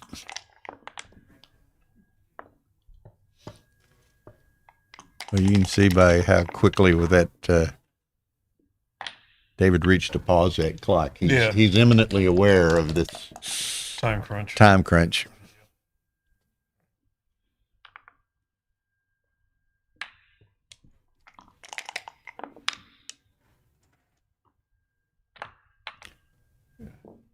You know, it's funny, and not that Victor has a lot of time left, but Victor there's a lot of time for Victor. I can see him maybe almost trying to exploit the time differential, just if nothing else from a psychological perspective, from an actual perspective. They can exploit it. The guy knows what time he has. Yeah, but if at times you can think and play a little slower and all, it just kind of exacerbates the situation for the other guy. There's always a few positions in the early to middle game at the margin where you can play for more or less contact. You think the two plays are objectively equal, and you play for the extra contact if you have a big edge in time. But I mean, these are only when the situation is truly marginal. I mean, Victor's not going to give up any meaningful amount of equity to do that. Okay. Now that might have been double pass. Okay, pretty good double, pretty good pass. Yeah.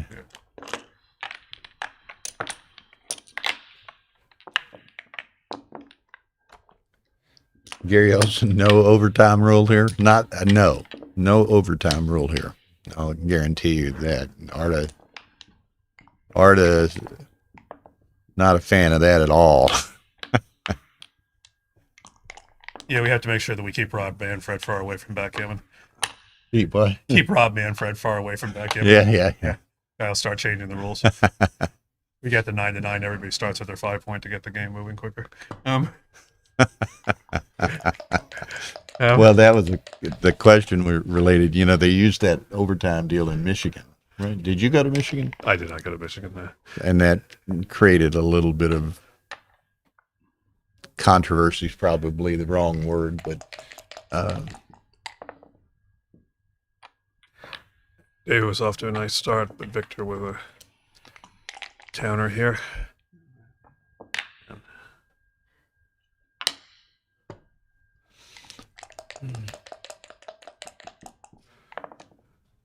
see, Ian's back in the house. What Nice did Ian and I hit 2 here, clearly. yeah? What did Ian and Justin end up wagering on in the beginnings of this match? I think this is a clear double. Just in that coming Who? What is going on? Oh, Yeah. he's coming Monday.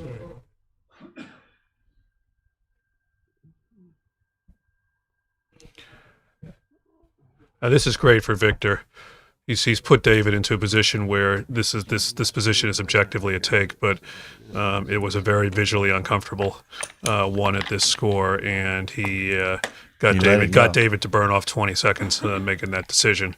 not And- 20 seconds. Yeah, about Yeah, 10. it was. Oh, all right, 10 seconds. All right. Yeah. I thought he It was. was, and that was kind of weird too, because And he got David. I mean, to make, to he got take David. it- He got David to make a mistake. whether go from 5-way to 3-way is not as big a deal. He gave him the 4-way, right? So yeah, he made a big mistake.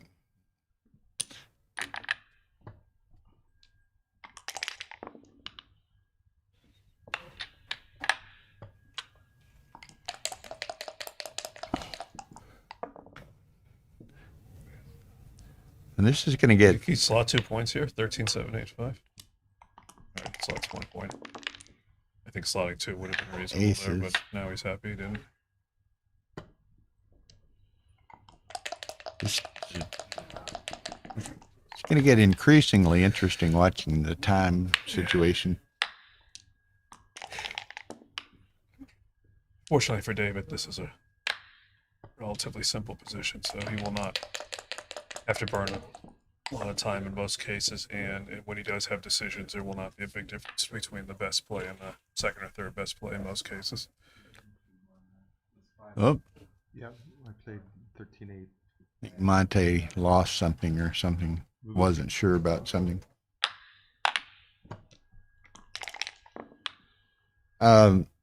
Chris did arrive in time to play, Ian.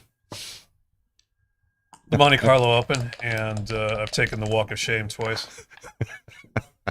So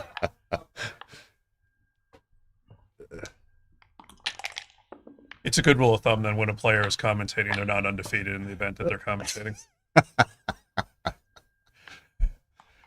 Ian says think this one through.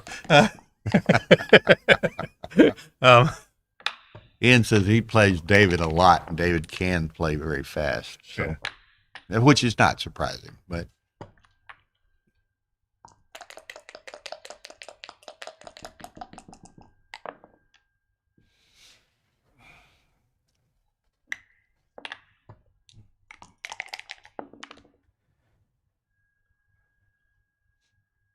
Over here, it's bury the checkers. Yes, it does.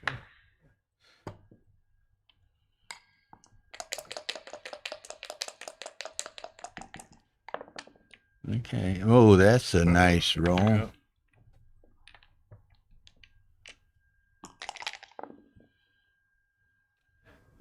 Not a bad return. It's not enough though. Just gonna double this. David's going to take the time to count it. I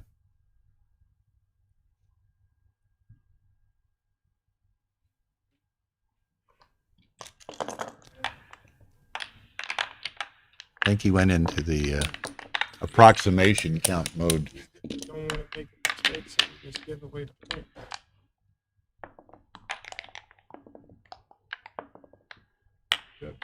Tara, we've been consistently over 4.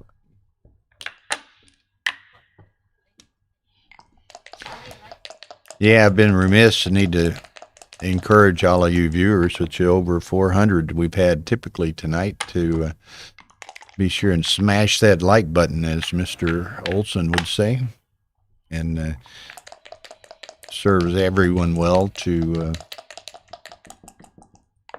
advance the game and the popularity of the game. Keep on seeing streams. Yeah, you want to keep on seeing streams, as Brandon says, hit that like button.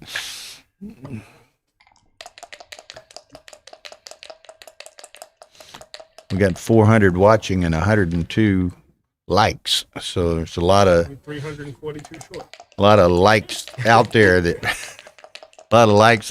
we haven't hit. So It seems like 342 short. Eddie Ballgame is in the house.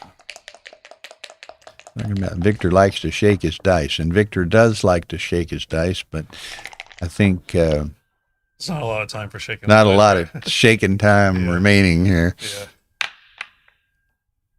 I've remarked on that in the last couple of tournaments that I've seen Victor play, and he seems to have changed his shaking style somewhat. He seems to be shaking longer and Yeah, I mean, I've noticed that when I'm playing him, he sometimes closes his eyes, and he's gone to the old Vernon Ball theory of visualizing the number you want.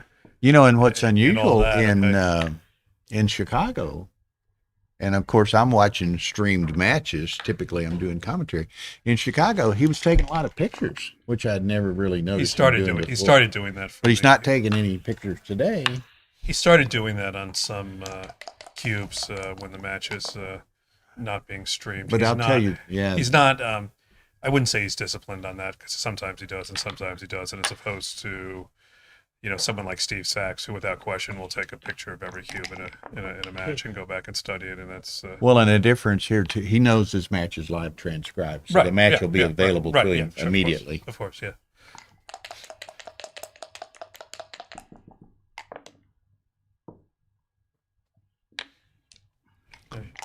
That's one of the things. I mean, the elite players like we're talking about here,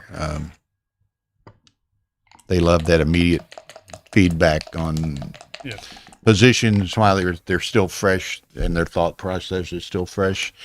Yeah, some people would find it distracting, and they just want to focus on the game in the moment. So it's people have a lot of different styles. Yeah, but with live transcription, you can take it any way you want it, use it any way you want it as far as players. Yeah, we're beginning to stream 1 p.m. tomorrow. Huh? 1. It's 1 p.m. Yeah. That's right. The main event, start times are at 3 in the main event during the day, but tomorrow it's 1 p.m. 1 p.m. tomorrow. We'll be streaming 2 matches. One of them will be Wilcox Snellings and Kenji Shimadara. Yeah. I think Shimadara. Not totally certain who we're streaming on the second stream. Oh, we're streaming Zdenek and a British guy named Hurt, I think. I'm not sure who that is. Zdenek said he plays him quite a bit, and he's a pretty good player. Maybe Gaz or somebody can tell me who Hurt is. But Wilcox and Kenji on stream 1, and Zdenek and I forget Mr. Hurt's first name on stream 2.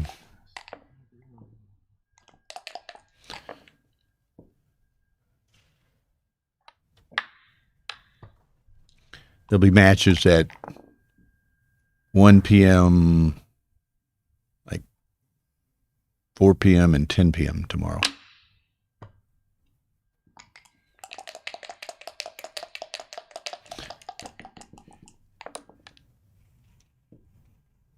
That's tomorrow, Ian.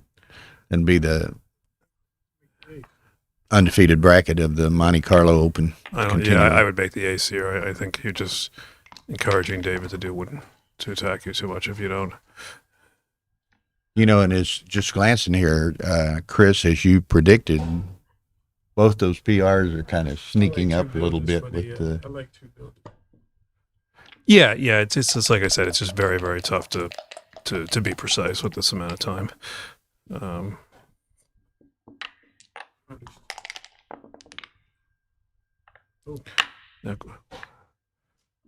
We've seen a couple of nice shots and nice returns lately. You know? Oh, he doesn't escape the checker. Let's play 14-8 here. Yeah. If we miss, we didn't. Nice roll. Now Victor's got to perform here. Yeah, David's gonna have a cube next roll in those variations here. This is not most variations. Keep going. I think you do step up. Yeah, It that facilitates his escape. Well, Victor comes. But there Victor comes back with a big number. That's Alex Shagan's in the house. There's Gaz is in the house. A lot of nice viewers. Wow, comes up with the 4. Wow, look at this. Now, Yeah, was Victor, this- here it goes. is You this know, too it's good? play on, I think. This has to be too Yeah, good. yeah. But is he hitting loose ever all the time? Certainly with a 4, I mean, with it stacked. Outside.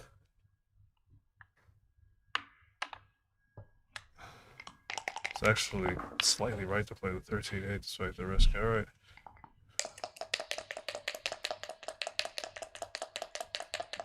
Yeah, because of the pressure it put on the man on the 23, right? Yeah. Look, he's, So we can bring them both down here. Okay, so I mean, there's double 2s and Usually rolls double 2s. I can give him he's that. got a ton of pointing numbers here. Yeah.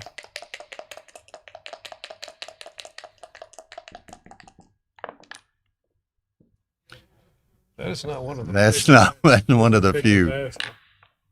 Yeah. Oh, What was that? He was supposed to hit loose on the deuce point? yeah. Yeah. That was a mat. Oh, that was just tiny. It wasn't big. It Yeah, was- that's wow. I'd be interested to see the rollout on that. I don't think many people would have loose there, but Victor hits loose here. You know what's funny about these That was a now we have a tough decision. Does he double here? I think he will. these time trouble matches like this put a lot of pressure on the transcriber also, and that's Yeah. we're well, seeing that's it. what He stopped it. Yeah, he stopped him there, and it's you know it's tough. So what do we do here? Is this still? I think it's still a double, but it's definitely not too good anymore. And Victor, Yeah, Victor doubles. yeah, David insta passes. Victor was obviously taking advantage of the, Oh, it was still of too the good. stop time. It was still way too good. Was I it? didn't like it. It's Yeah. too good. Now, once he got it in there, okay, so here we go. Yeah, Victor's up to 312 and David's 368.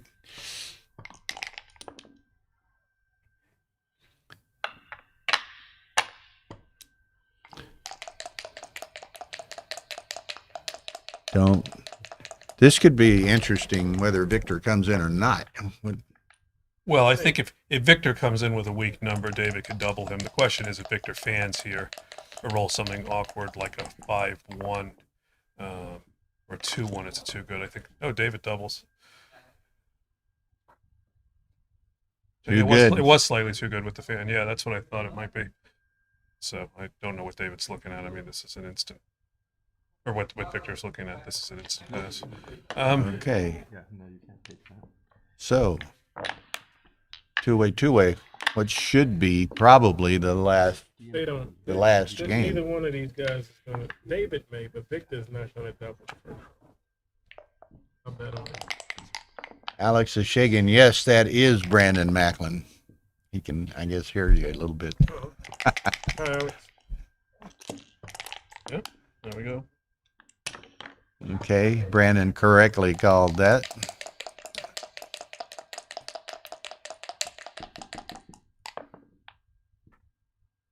David doesn't want to give up, activity. Victor wants to hold. Right. Just mirror image so far.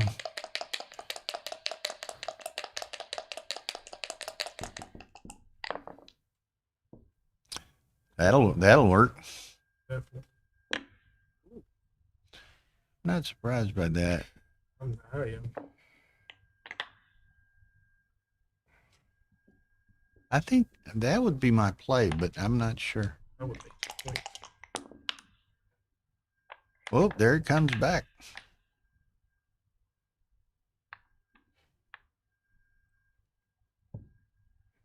I think that's got to be part of it, huh? Sure. I wouldn't do this. I don't know. I did that. Something always to be said for hitting, But like because of his position was so strict.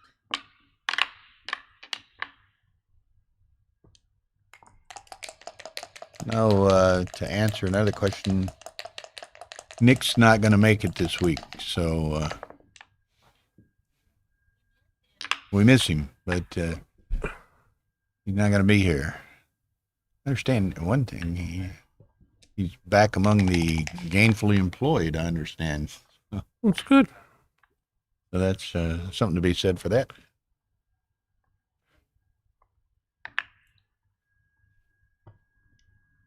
Well, gainfully or ungainfully, it's just good to be employed. There you go. Yeah. Good point. I would say it's good to be gainful whether or not you're employed. Yeah. Yeah, that too. That too. Like Ian, I've used that line a lot. Ian said he hates it when work gets in the way of good backgammon.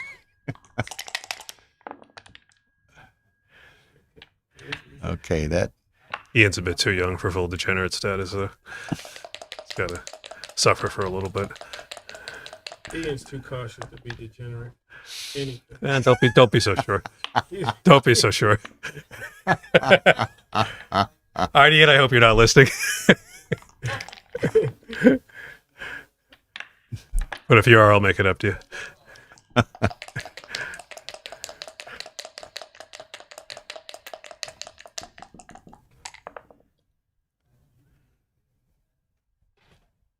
So Victor's got a very ugly position here, but he's nursing a 13-pip lead, and 22. is it really that high? 22, but it's ugly. It's ugly. It's gonna be pretty in a second. Well, but it's ugly, and that improved for that. David doesn't have a lot of timing to take advantage of the ugliness, though. Yeah, it's gonna get pretty in a second. Watch. See? Yeah. Oh, for mine, Is that Brandon prescient or what? Yeah, that's He said it was going to get pretty in a that's a second, pretty and good he shot rolls for Victor. set of sixes. What do you think about why you're rolling? Just out of curiosity. Okay. That's two of them. Does he? Just I bring don't it think. back. I think you just bring him to the What is he six. thinking about stacking them all up on the bar? I wouldn't do that. Even if your next roll has a 3 in it, I mean, how often do you run into trouble here? Okay. David needs an equilibrating large set here in a moment.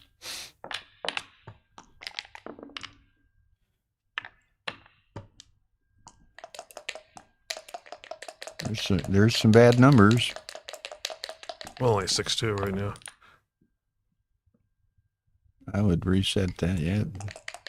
As we say, they're both in the 22nd. Yeah, and Range. Time is no issue. Time is no issue now.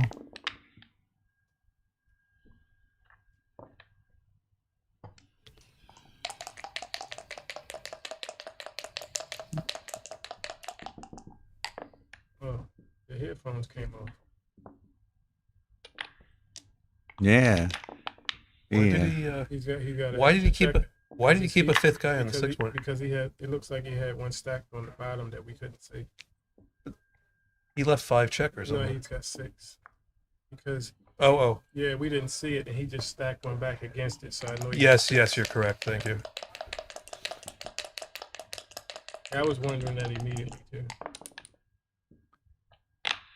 Okay. Now, David needs to go to the whip down the stretch in a hurry. 3 whips.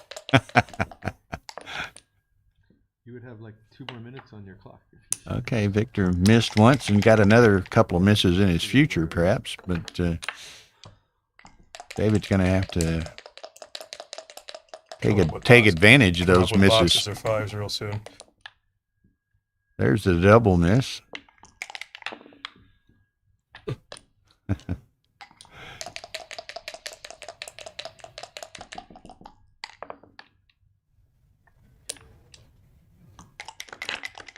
Felt like about five previous world champions in here today.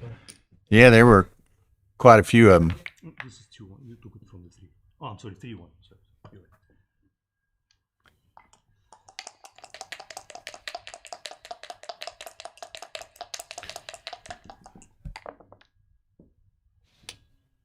okay, stay in Who there. was further back? Sabotney or Joe Russell? Sabadni. As far as winning, Yeah. Sabadni. I think Sabadni won in 84, Joe in 89 or something like that. David has still got his position. Look His out. Victor. And now we can wrap it up. All right. good Okay, match, guys. nice match. Look at that, 3.0 and 3.52.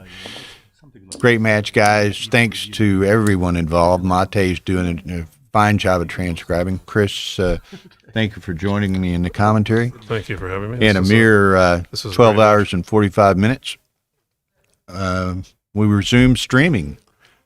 Kenji Shimodara and Wilcox Snellings and Zdenek Ziska, and I think his name's like William Hurt. So until then, we're All going to right, be wrapping it up. All right, late night dancing is coming up next. Yeah, Manny is big buddies and doubles partners and roommates and all that kind of stuff with Victor, and Manny is celebrating. Did anybody win that prize of pronouncing his name and spelling I correctly? didn't. I don't No, know. nobody I stepped don't up. think All right. anybody even All right, so took an effort at it. all right, so we'll roll it over to tomorrow. Probably not so well played, but in just time. It was well played. Three.